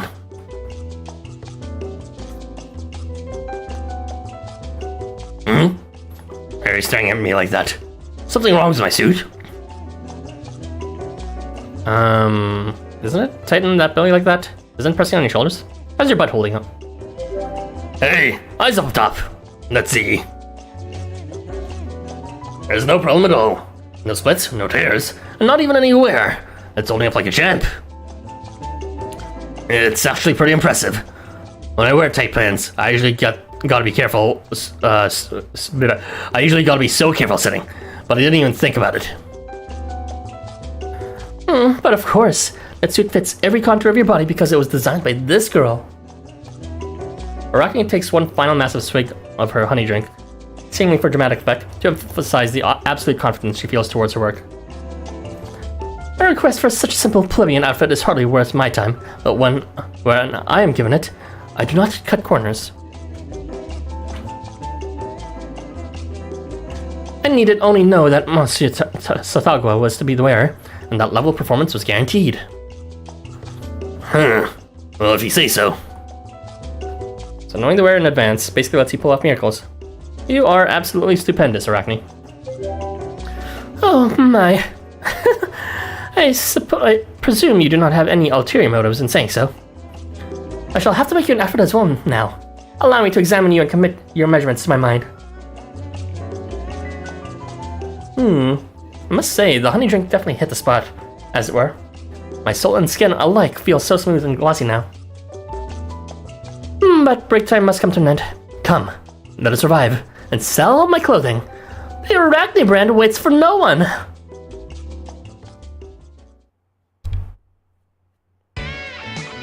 Hey, they're here. It's gonna be a long episode, part 3, if we're gonna be going through every single one at a time. Salutations! Hey, Ashigura. This isn't a training dojo. It's a little weird to go announcing your presence in a booming voice like that. Yeah, in a high-class place like this, it's kind of embarrassing. Let's just hurry up and go inside. Respectfully, of course. Well now, what interesting customers have wandered into my abode? Warriors, from the sound of that greeting. Hey, over here! Over there, that's him. Hey, Arthur. Yo, Ashy! Welcome. So glad you came. I told everyone in the app chat that I was going to make an effort to be the biggest Earths I can this year, and this is step 1. I've come as well, and I'm so glad I did. I'm surrounded by beautiful people here. Hey, how's it going? This place is amazing, but I have to admit, I'm kind of overwhelmed. I feel a little bit out of place. Long time no see. I trust you got my text. I want to know who the mysterious man in white is. That business suit looks so cool. One by one, the students from Yoyogi Academy enter the shop. instantly transforming its prior lifelessness with their youthful enthusiasm and awe. Ah, such energy and passion. And the outfits they're wearing, though sadly worn and damaged from heavy use, are made from good fabric. This is a pretty surprising event for you to be helping out with, Ethan. Not till you're aiming to become the fairest in all land, you sneaky devil, you. You better get correcting yourself then, since there can only be one, right? Being the fairest of them all seems tough. I wonder if I could pull it off. I just might be able to. I guess, of course she likes to be first in everything, but primarily it's racing, and I guess she knows like where she excels at. Not saying she doesn't excel in physical appearance, but it's not her forte like running is. Every single person we saw on the way here was really fashionable and pretty. I can't help but thinking we're a little underdressed. Come here in our uniforms. Oh, I didn't even think of that. We just came here right after practice, huh? Are we smelly? Or not, are we? You don't have to worry about a thing. You actually smell really good, Gunzo. Maybe just a little BO. Maybe. Seriously? I totally should have showered before I came. What was I thinking? Stupid, stupid, stupid. There's so many costumes here that I could work with for the next student wrestling match as either the face or a heel. Excuse me, but what do you happen to... Oh, do I know you? You're a friend of Taurus Mask. Huh? Could it be that you've forgotten me, Soul Brother? I'd be so sad if you have. Oh wait, it's only Taurus Mask who calls you Soul Brother. Oh, I'm so sorry. This guy's such a dork. My name is Daisuke Ikusawa. I'm the captain of the Yoyogi Academy wrestling team. I heard so much about you from Taurus Mask that I called you something embarrassing without realizing it. Soul Brother. Still me, huh? It's fine, you can call me Soul Brother. For real? I can call you Soul Brother too. That's just what I expect of, of Taurus Mask's beloved Soul Brother. Huh? Welcome. Wow, what a looker, just my type. Ah, we meet again. My beloved Aerthin. Oh, it's you, Welcome. Long time no see. I think the last time we met was... Forget words, just talking. That's this. It is pleasing to know that you're as happy to see me as you, Aerthin. Welcome Tonka follows this statement by returning your embrace, placing both hands firmly on your back and giving you a mighty squeeze. Hey! Welcome, let go. You're going to crush him! Sorry, I know you know this already, but Wakan is a bit on the eccentric side, especially here in Tokyo. Wakan Tonka and the others began wandering the shop and checking out its wares. This event is indeed something special. Everything here twinkles like the stars that bring comfort to the night sky. I do believe this is my first time visiting this shop. It seems that there are yet new things to experience for me after all. The Yoyogi students began examining the shop's wares as well, and it's at this time that the teachers chaperoning them make their appearance. Okay, they're still wearing their uniforms, I guess. Quite a showy event indeed. The focus seems to be more on formal attire than casual, I'd say. So it'd seem. There are so many well-dressed people here. I'm kind of ashamed of my own getup. We can look for new outfits for ourselves later. First, let's help our overtly excited students find their treasures. Ah, that's nice of them to help them off the clock. That sounds like a plan. But you kids do need to behave now. Take it easy in here, alright? Yes, coach! Yes, coach! The positive response from all the students in unison gives our group a certain field trip vibe as they all excitedly continue to check every shelf and scrutinize every mannequin. Their enthusiasm is infectious to be sure, but I do not think we can expect these children to buy anything. I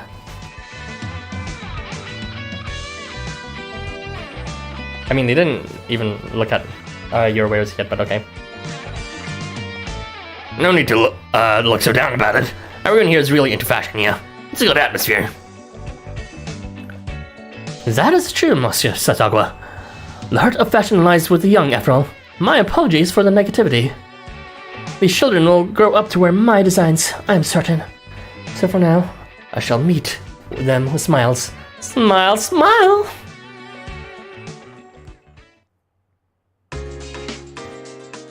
Oh my god, we really are going through every single group. Well now, what a lively and festive place this is. Just what I did hope from a fashion event. Yeah, there it is, the missionaries. Oh my god, we're actually gonna do this for part 3. This is way too much. Arslan, what's up, old man? You all done with work? Ah, young cub, good to see you again. And I'm in fine health, it would seem. This event treated me, so I decided to drop by. Hello. Yay. I'm traveling incognito. Especially as I love my fans. It's hard to enjoy my days off when I'm surrounded by them. So be sure not to tell anyone I'm here, okay? Well met. How are things? Is your new work experience treating you well, Arathan? I'd say it must be by the looks of it. The shop clearly caters to those in the know. Now, come, Maria. Let's find some treasure. Gabriel? Wait. Terribly sorry about this. I'll make sure we look through the store thoroughly with all due courtesy. Yo, Zavanya, nice to see you. But you're not even into fashion, though. It is a most glorious pleasure to see you again as well. Though I'm afraid I'm simply here as an attendant. I'm well aware that my presence here is unbecoming of such an esteemed event. As such, I'll be certain not to do anything untoward, and will endeavor to blend into the background as best as I can. Absolutely not necessary. Instead, why don't you look around for a new outfit, suited to your ample inner beauty? Ordinarily, I would welcome your punishment. You see a punishment? That's sad. But I ask that you not tease me on this occasion. You're showing me far more hospitality than is warranted. The arrival of the Aoyama gang adds new elements to the shop's atmosphere that contrast sharply with those of the students from Yoyogi. An old man with loose lips, his stalwart attendant, and the 2 younger girls running off together like tiny tots upon arrival at a toy store. Poor Zab. I mean, the only one who's inflicting that on him is himself. This is supposed to be a vacation. We've already poor Zab, but poor Zab, he can't be like, you know, slavishly serving Arslan doing boring things. There's nothing poor Zab doing that. It's all on him in the end. It really does have the feel of 2 parents or guardians keeping watch over the children in their charge as they ooh and ah at the shelves and racks, and is quite a sight to see.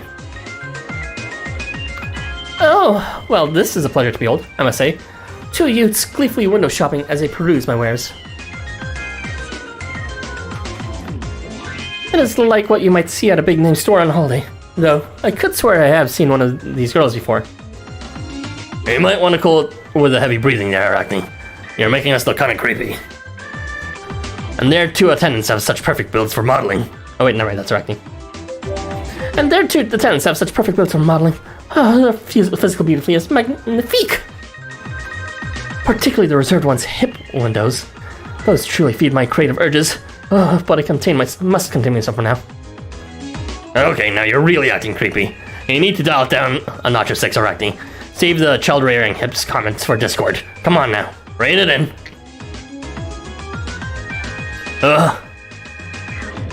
What is it, Savania? You seem to be caught off guard or something. Was it a cold breeze? Oh no, I'm quite alright. I simply felt an intense gaze for a moment. Oh, was he talking about Zabania? He was. Well, you do kind of stand out in that getup of yours. Not that I want to talk, mind you.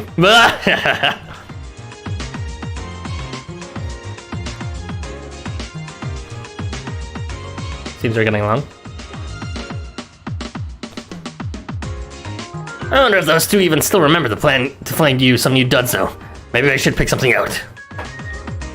Please, no, Lord Arslan. I'm merely here to offer protection.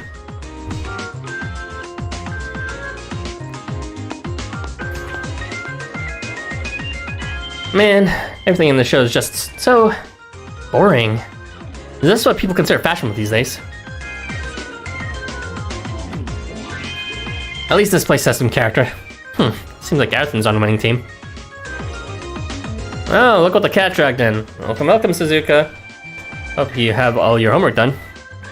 My homework? Oh, wait. Yeah, I guess I'm just a regular schoolgirl in Tokyo, aren't I? Why are you forgetting that? And homework is just something good to talk about in passing. So if I'm trying to be more schoolgirly... Wait a minute. What about you? What about your homework? You can't possibly have it done either, if you've been here all day.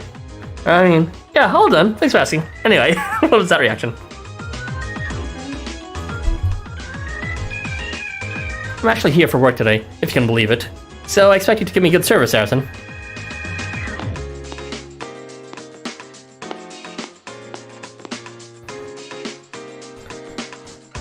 So many sickening sweet smells invading my nostrils. I can't vibe with this place. It's got nothing for me. Hey, Oyabun! What you doing selling stuff by yourself in a place like this? You could ask me for some help. Or do you need somebody to help carry something or break ground at a new store? I'd come running in if it was for you. Yeah, Suzuka's and her tsundere-ness. That's enough out of you two, Ibaraki, Tetsuwax. This is an honest business here, so behave yourselves, capiche? The Kabukicho outlaws are humbled to be here. Thank you for opening your doors of your fine establishment to us. The next group to swagger into Arachne's store brings yet another dynamic to the crowd of customers as they absent-mindedly look around, clearly in well over their heads. The impact of their presence alone seems to bring the classiness level of the entire immediate area down by several notches. Can I ask you something in private, Arthur, sweetie? Arachne leans in and whispers this across to you, and you notice that Saga is a part of the conversation as well, similarly leaning in on what would now be considered a group huddle. The people who just entered now look an awful like the mafioso type, particularly that muscular one. Is he not Yakuza? Real businesses don't discriminate, and it seems like they're all behaving so far, so I don't see a problem myself. I think we should throw them out. You know, don't let the help mix in. But you agree they are probably Yakuza, no? For a moment, I thought they may try to land us out of our shop. They may present an opportunity, though. Perhaps we can sell them my super combat mode. Blaster Pat says, is this entire... Jesus Christ, Arachne. I gotta see artwork for that. I'm more scared you thought of that than I am of them. Anyway, they'll be fine. They're acting friends.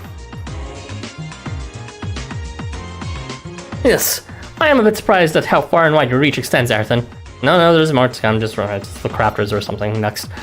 You have brought so many people from so many walks of life to me, and it is my job to provide styles befitting them all.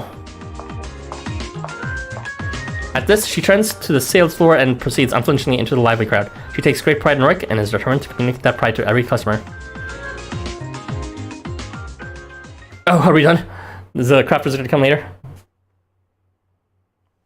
Okay, well that should be everyone else then. Sathaga is already here, obviously. Suzuka from the Outlaws.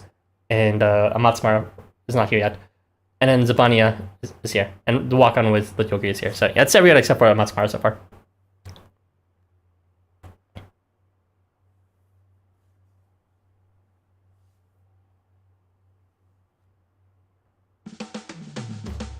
Alright, goddamn. Is that everything? Please don't. No! No! There's a part 4. God damn it. Alright. A part 4 of episode 1. Let's do this. The fun never ends.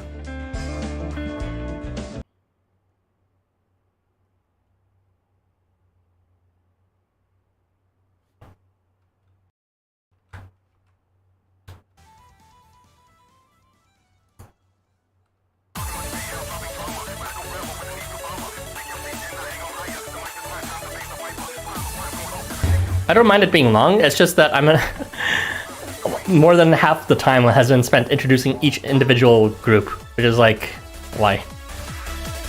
In the more recent events, they kind of just like introduce the, you know, not even introduce, they just like, oh yeah, here's a character, he's coming there for this reason, this will be their arc.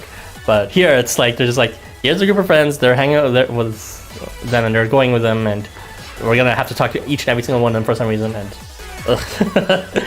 like, why? It's nothing related to the story has really happened except for Sataga's thing.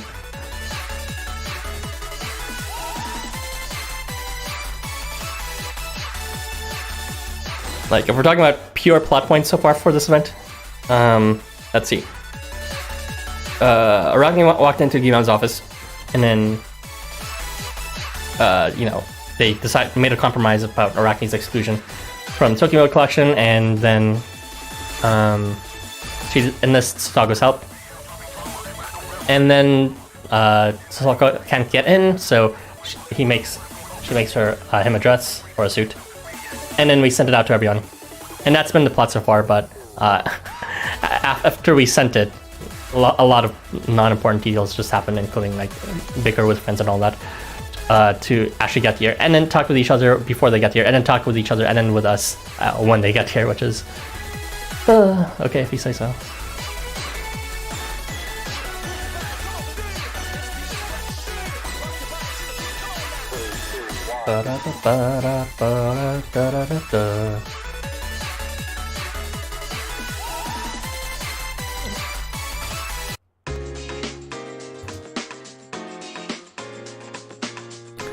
Super combat mode blaster pads? What in the world? This shop stands in stark contrast to every other one I've encountered today. Every item here is, in a word, eccentric. I kinda like it though. Our wrestlers entering the ring with something like that could really shake things up. The Yoyogi students have all gathered around to display items in the center of the shop for a closer look. And this one, it's black, so it might work well as a heel outfit, don't you think? With a hood, I could even hide my face. Daisuke, you'd better watch out. You're starting to sound like Taurus Mask. Really? You're right. I guess he would say something like that. Look what you did, Gunzo. You're bringing him back in the shell. No, you're not allowed to be outspoken, Daisuke. Only Taurus Mask is. Huh? What the? You gotta see this. Check it out. Look at this price. Just look at it. 1, 2, 3, 4. I've lost count. How many zeros even is that? It's 6. How many? It is. It's way too many for an outfit like this. Oh, but my dear customers, if you consider the quality of the materials and a unique gimmick, it is a bargain. I have, after all, put my heart and soul into making it the highest class garment it can possibly be. Okay. I do think it's pretty cool, but that asking price isn't just an arm and a leg, it's throwing in the tail too. We all do sports, so we already spend a lot of money on shoes and gloves and the like. Doesn't leave us with much left over. I've looked around a bit, but I haven't seen the flashy stuff like this. Do you have anything else? I mean, I like flashy, but I'd like to see some sports casual stuff if you got any. You see... If not, we'll check some other places and see what we can find. I'm sure somebody's got what we're looking for. Oh, rejected! Rejected! Everyone walks out. Sad. Sad life for Arachne. Sad life! World's smallest violin, Q. The Yogi students all hesitantly leave Arachne's shop one after another. They are all empty-handed as they go. Yes, I think these outfits are really quite wonderful. I can feel the love of the designer in every stitch. What? You understand my fashion. You appreciate it. I do. In terms of design alone, they're a bit lacking. But there's a lot of passion coming through clear as day from them. Which means you're gonna buy something for me. I shall get it back for you right away. Will that be cash or credit? Oh no, I couldn't buy any of this. It wouldn't feel right to call any of these my own. And why is that? This fashion is not meant for me, and I simply don't have enough to offer for it in return. That is to say, I'm broke. I simply wanted to let you know that I felt your passion, and it got through to me. I thought I should tell you. And with that, I am off. Until next time, my Arthur. No! Wait, don't leave. I'll give you a discount. Arachne, pull yourself together. It's alright, yeah? I mean, that one said some really nice things about your work. But this place lacks casual wear, and the prices are just too high. Sports casual? Are they serious? Sports casual isn't in vogue this year, is it? Is it? And the price. I cannot cut back much more and still express myself. What am I supposed to do? Tell me, please. Is it really that expensive to make? No way. Seriously, clothing is cheap as fuck to make. Every single expensive thing you see in like your retail store, it's only that price because that's how they make a buck out of the whole marketing aspect and the whole like being able to find the right competition, and also just price fixing. The actual material worth, it's probably like what, $2. It is not worth that much in terms of materials, jeez. And if it comes naturally to Arachne, then there is no compromise at this point. Prompted by your brief summation of the customer... By the way, do you know what they do with clothing that don't sell? Because they don't want this is my presumption. They don't want them to flood the market with cheap clothing that's for free. What they do instead is they burn them. They literally just burn the clothing they don't sell. That's how they, like, you know, maintain that whole allure of clothing's a limited timeness. They just don't resell them. They just burn. It's ridiculous. Prompted by your brief summation of the customer feedback just received, Arachne crosses her arms and begins thinking very deeply about the nature of her apparel line.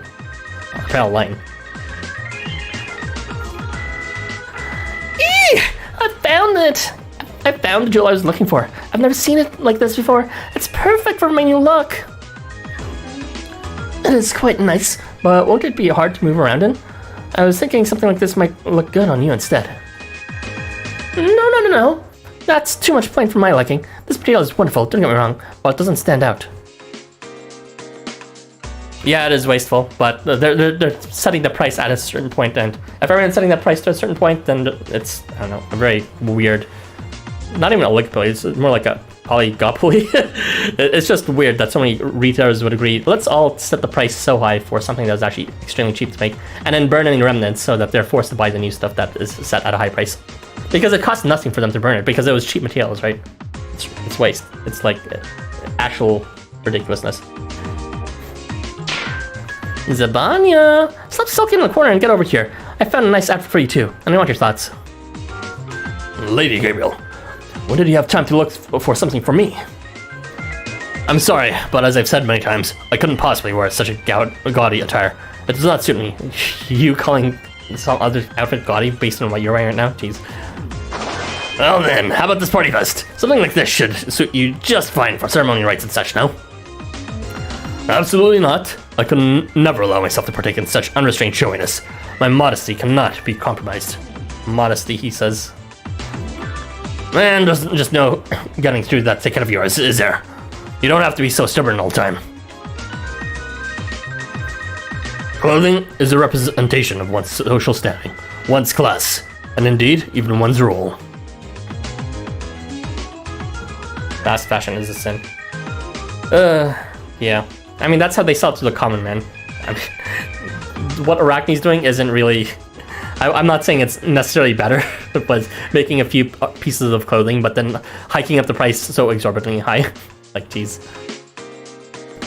It's like, you either find something like, that'll still make them profit, and that's by a large margin, like, by, you know, it's gonna be a $40 t-shirt for something else made with like $1 in total.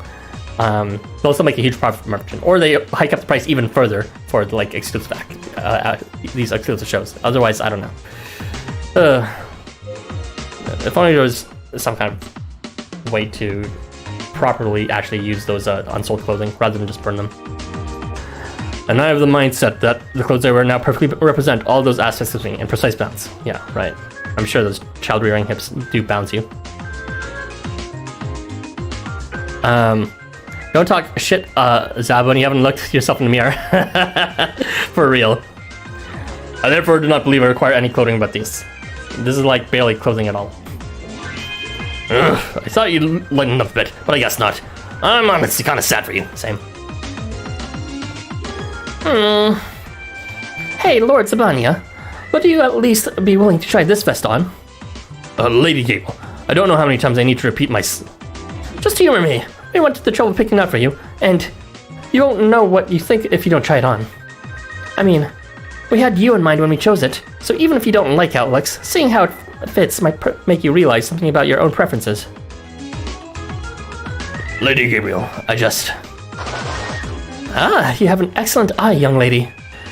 That vest is one of this shop's recommended items. See? It's gonna look great on you, I bet. Even the designer thinks so, right? Shakira. Yeah. You could tell I was not just a clerk, but a designer. I can see you know a thing or two. That outfit combines my talents with the ultimate materials, and that either part of it can be paired with any top or bottom. A perfect accompaniment for it would be this here. What do you think? I believe it would be just right for you. As I keep saying. God, just try it out. Stop being a stick in mud.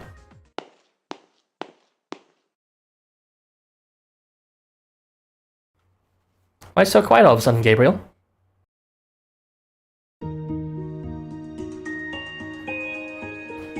I'm sorry, but we have to go. I hope that's not a problem for you, ma'am. Lord Zabanya, Lord Arslan, Maria, come on, we're leaving. What? That was sudden. No signal at all for that? Huh?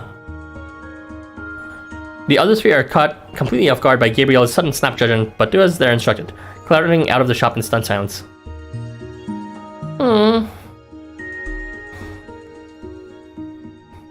What in the world was that all about? Maria, did something happen with Gabriel?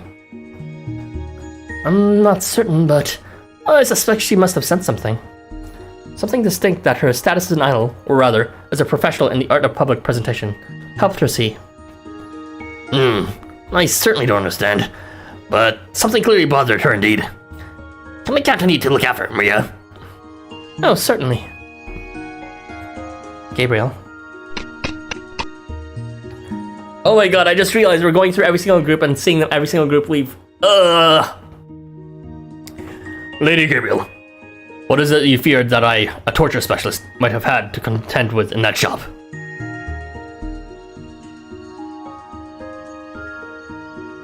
Following the sudden unexpected departure of the Aoyama crew, Arachne simply stands in a trance, unseemingly able to process what just occurred. Arachne, are you okay? You seem kind of frozen. What's that all about? She had a sudden realization?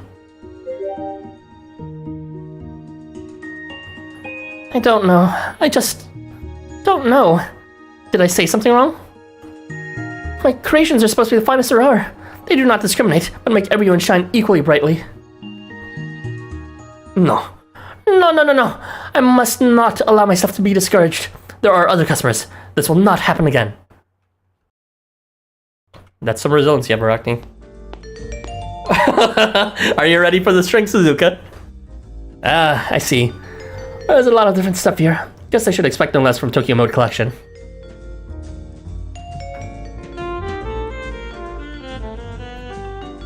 Suzuka's ever-widening eyes dart to and fro as they excitedly take in the items around Arachne's shop. She hones in on one particular item, of a design more subdued than the others, and picks it up. Looks a little different from the ones I saw online, but it's kind of nice to wear stuff like this every now and again. And I already missed out on the new Delset bag, so I don't really have a single thing to show for this trip just yet. Oh, Suzuka, is that what you're buying? Seems a little adult for you, don't you think? Huh? What do you mean? Scholars like me can pull this sort of things off, no problem. You think? See, I think you're more of someone who leaves this stern, striking, sparkling kind of impression of people. Oh, then how about this? Doesn't this just scream danger and delinquency to you? That one, huh? I don't know. Doesn't seem very you, if you ask me. You're more like, whoa, what? At least that's how I see you. Was that even me? Nah, I completely get you, Tetsuo. I get Suzuka's vibe. Oh, for crying out loud. What does that even mean? What kind of person do you think I am? You two are no help whatsoever. We're just looking out for you. We don't want to see you wear anything too tawdry after all. Yeah, plus our gang's got an image to maintain, and you're kind of the face of it. I am. Well, I guess if you put it that way, maybe you're right. Oh my gosh, I can't believe they just Girlboss Gatekept Gaslitter. We've got clothing shops in territory. It'd be a lot quicker and easier to get new work uniforms from one of them. Yeah, I can see that. Surprising, I guess. I just let myself get a little carried away. Totally. All I know is, if you want outfits that suit you, Suzuka, you ain't gonna find them in a store like this. Agreed. This place just ain't a good fit for your character. she actually is being a gaslit, and she's not like fighting back. She's oh my god. Okay, enough of it. You guys should have stopped while you were ahead. Sheesh. You don't need to tell me the store's merchandise isn't suited to me. Maybe we should have bounced before we make her any angrier. Well, see, those two don't know when to keep their mouths shut. Not that I don't agree with them. So you're saying all my garments do not meet with your approval, then? Whoa! I have heard everything you have said about my offerings. Did you think I could just ignore such slander against my masterpieces? Hey now, we don't want any trouble, Miss, store clerk. Rip. It's not like we have any complaints about. Zip it, tough guy. Your uniform tells me you are all bright and no bite, and I'm happy to provide a muzzle. What? What's wrong with my uniform? I mean, say your uniforms are shabby at best. I've tried so hard to accommodate your desires, and this is what I get? Nitpicking at my designs are too strong, from school children with frayed threads around the stomach. You act so high and mighty, but you lack the essentials, and it shows in your attire. Hey, you better take that back before I... No crap, Ibaraki down. He's been dealt a critical blow. You're not making any sense or acting. All I'm getting is that you're really peeved. Yeah, how about you shut your damn mouth for a minute, lady? It's one thing to respond in kind if we're being rude. Well, you've definitely crossed some lines here.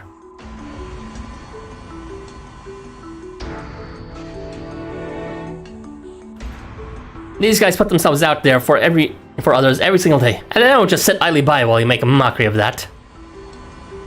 Look who's talking. I'm having trouble deciding if you're ruffians or muffians. I don't even know what muffians are. You know who puts herself out there every day? This girl, with not but a single needle and thread to get by. Oh, is this gonna be a battle? That I'm not doing, because I already did. Okay, you two, let's break it up. Does anyone have any popcorn? With neither Arachne nor Suzuka willing to turn back, tensions continue to mount. But just as things seem poised to explode, two shadows draw near. That's enough, Suzuka. We're the ones in the wrong here. We're terribly sorry for impropriety, ma'am. There's no excuse for rudeness. Suzuka is gracefully pulled out of the line of fire, and the heated gaze shared between her and Arachne is finally broken, albeit with residual unpleasantness on both sides. Once the two instigators are secured and the threat of an all-out fight has been called, Tetsuya whispers to you under his breath. Sorry to have caused ruckus at your new gig.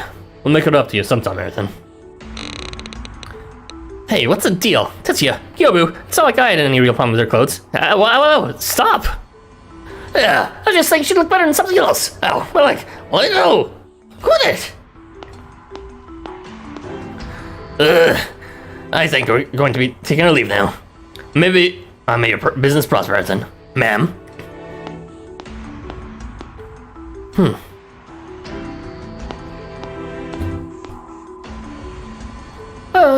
Oh dear. Rip Arachne. I think that's all the rejections for today. Arachne, since we haven't seen the crafters anyways. Arachne sees off the departing Kabuki choke crowd, then collapses to her knees, utterly drained by what just transpired. Why does it have to be this way?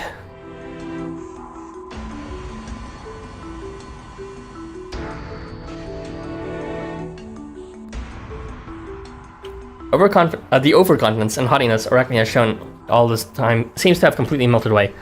Head in hands, she reflects on the events of the day so far. All I wish for, the only thing I want, is for my creations to be recognized, to be acknowledged, to be appreciated. But why? Why does this world never recognize my abilities? Why must my work always go unnoticed? Maybe you could do some market research. Is there no way you could reduce the prices? Or maybe don't go fight with customers? I'm so sorry. No, I cannot give up. I must persevere. Arachne, I hate to say this, but the event space is about to close for the day. What? It's that late already? Okay, so it's a multi-day event. That explains it. No, I just need a little more time. To end the first day without a single sale is much too sad. Oh, the crafter's here. Hey! Let's see what you got, huh? Am I interrupting something? A man with a physique so muscular as to be physically improbable steps into the shop. Behind him, like the disciples, are two other men with equally noteworthy physiques. These three are poised to be the first day's final customers. Well now, didn't expect this to be where you're busying yourself today, Arthur. Matsumara, what a pleasant surprise. Ah, ain't you a sweet thing? Like a little kid. Funny these lugs wherever that happens to be. Yeah! I came to look around at the suit you posted on the app. This place still open? Oh, but of course. Come in. We got this, Arachne. Let's get things moving. Yes, we can worry about what needs to be done for this shop tomorrow. For today, let's just sell one item. Even just one. Welcome. How may I help you today? Trying to be nice this time. Well, ain't it obvious? This is a clothing boutique, so we're looking to buy some clothes. Oh, Arachne's still in shock. I think she's delirious. Hey, it's the guy from the picture, with the white suit. Care to introduce us, Arthur? Better yet, introduce us to that suit of his. That's what we're really interested in. Mind if we take a closer look? What? You're more interested in my suit than me. Hold your horses there, Kurigani. There's a time and place for everything. Let's not jump the gun. Let me just finish talking with this young lady first, okay? What do we say, Gramps? Matsumara draws his massive form closer to Arachne, hoping to continue his conversation with her. However, all Arachne does is smile nervously at him.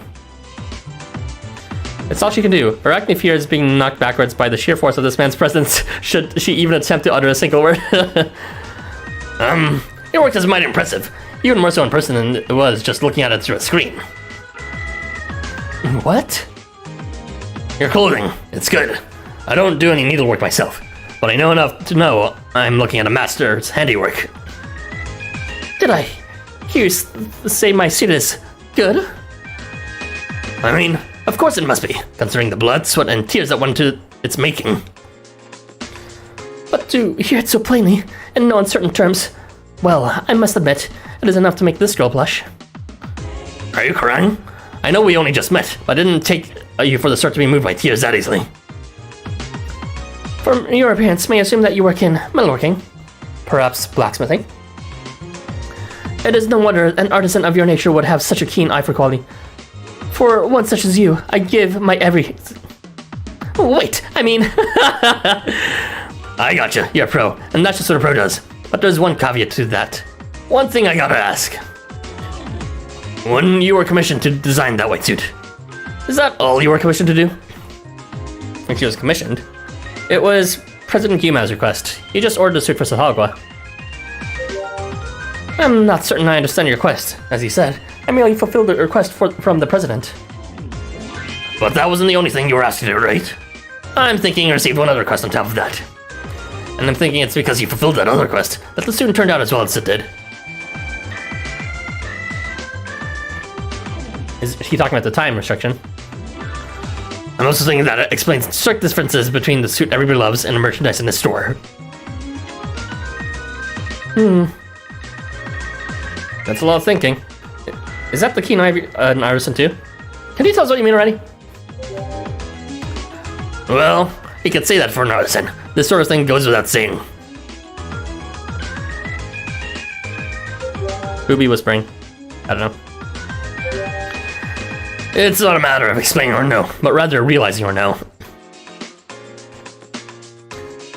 See? We caught a little of that uproar earlier, just from across the way. Oh wait, is that... No, that's right. That was Matsumara. The way I treated my customers, despite not being able to sell even a single garment. You were watching that. It is not polite to eavesdrop, you know. Did he come to laugh at me then? To laugh at me for my failures? Huh? Yes, I'm laughing right now. I may be a little tactless, but I sure ain't that mean. It's more that I can't sit idly by when I see a fellow crafter on the ropes.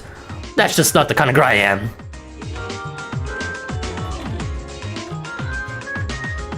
I actually came here to make a proposition, if you're willing to hear an old man out. So, how about it, little lady? What could you possibly propose that I would have an interest in?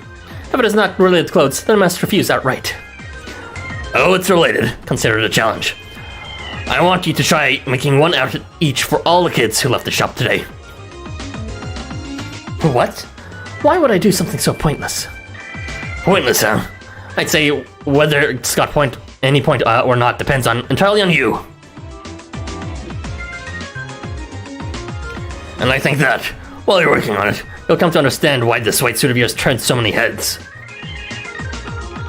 Besides, it's got a lot more point to it than holding up in here, surrounded by outfits you can't sell, doesn't it? So, I think what Matsumara might be getting at is that Arachne might be better off making clothes when they have the specific wearer in mind, rather than when she is trying to make clothes based on her, like, a vision without a specific person in mind.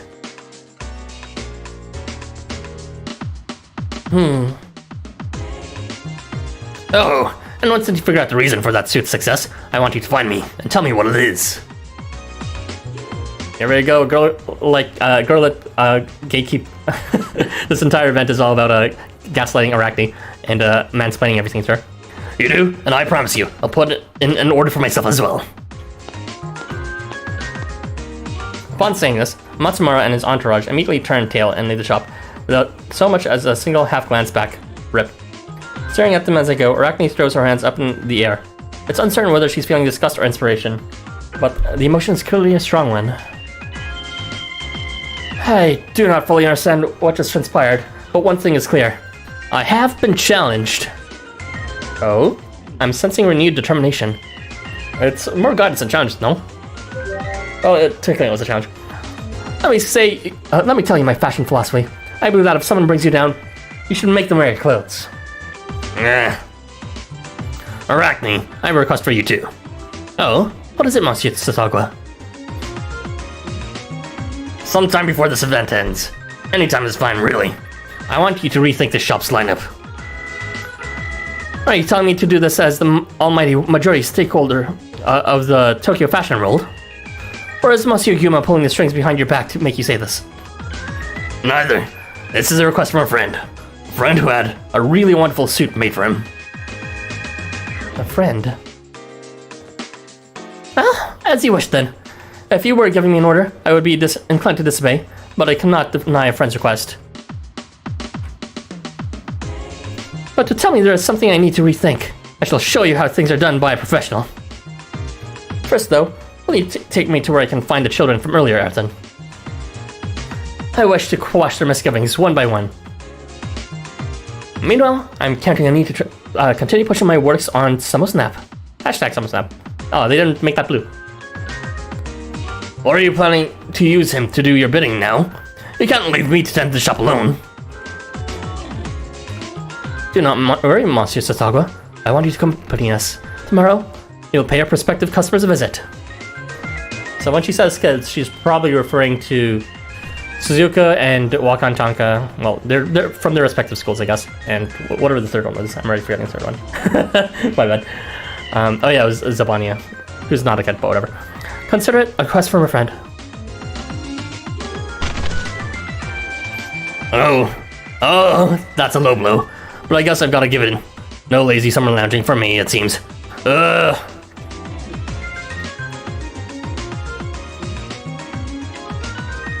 And so, Arachne's tiny shop is temporarily closed for business, as new goals are set for this intrepid trio.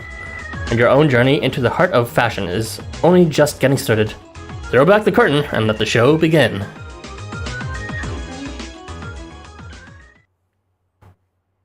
Oh my goodness. Almost 3 hours long. We actually have something to do in the next hour, so that's getting a bit weird.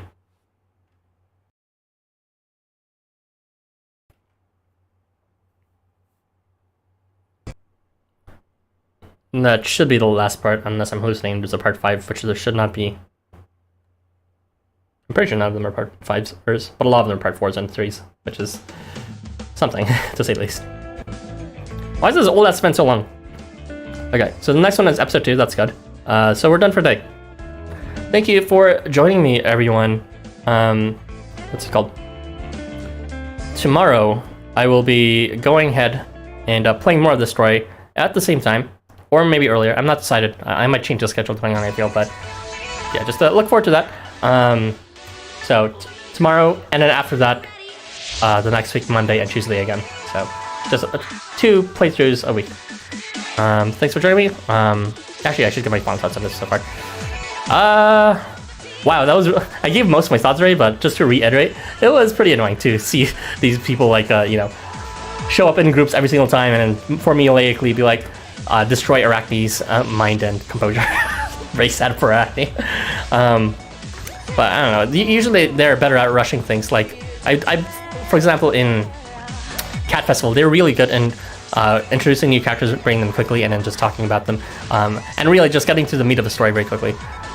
It seems that this entire episode was just introducing people one by one to get the same message across. Everyone hates her clothing, but can see her talent. So that's kind of funny. So many gaslighting, so much mansplaining this event, I swear. But yeah, very progressive for 2022. And by progressive, I mean maybe regressive. I don't know, maybe it's hyper progressive. Anyway, thanks for joining. Enjoy the event. See you tomorrow, and have a good day. Bye, everyone.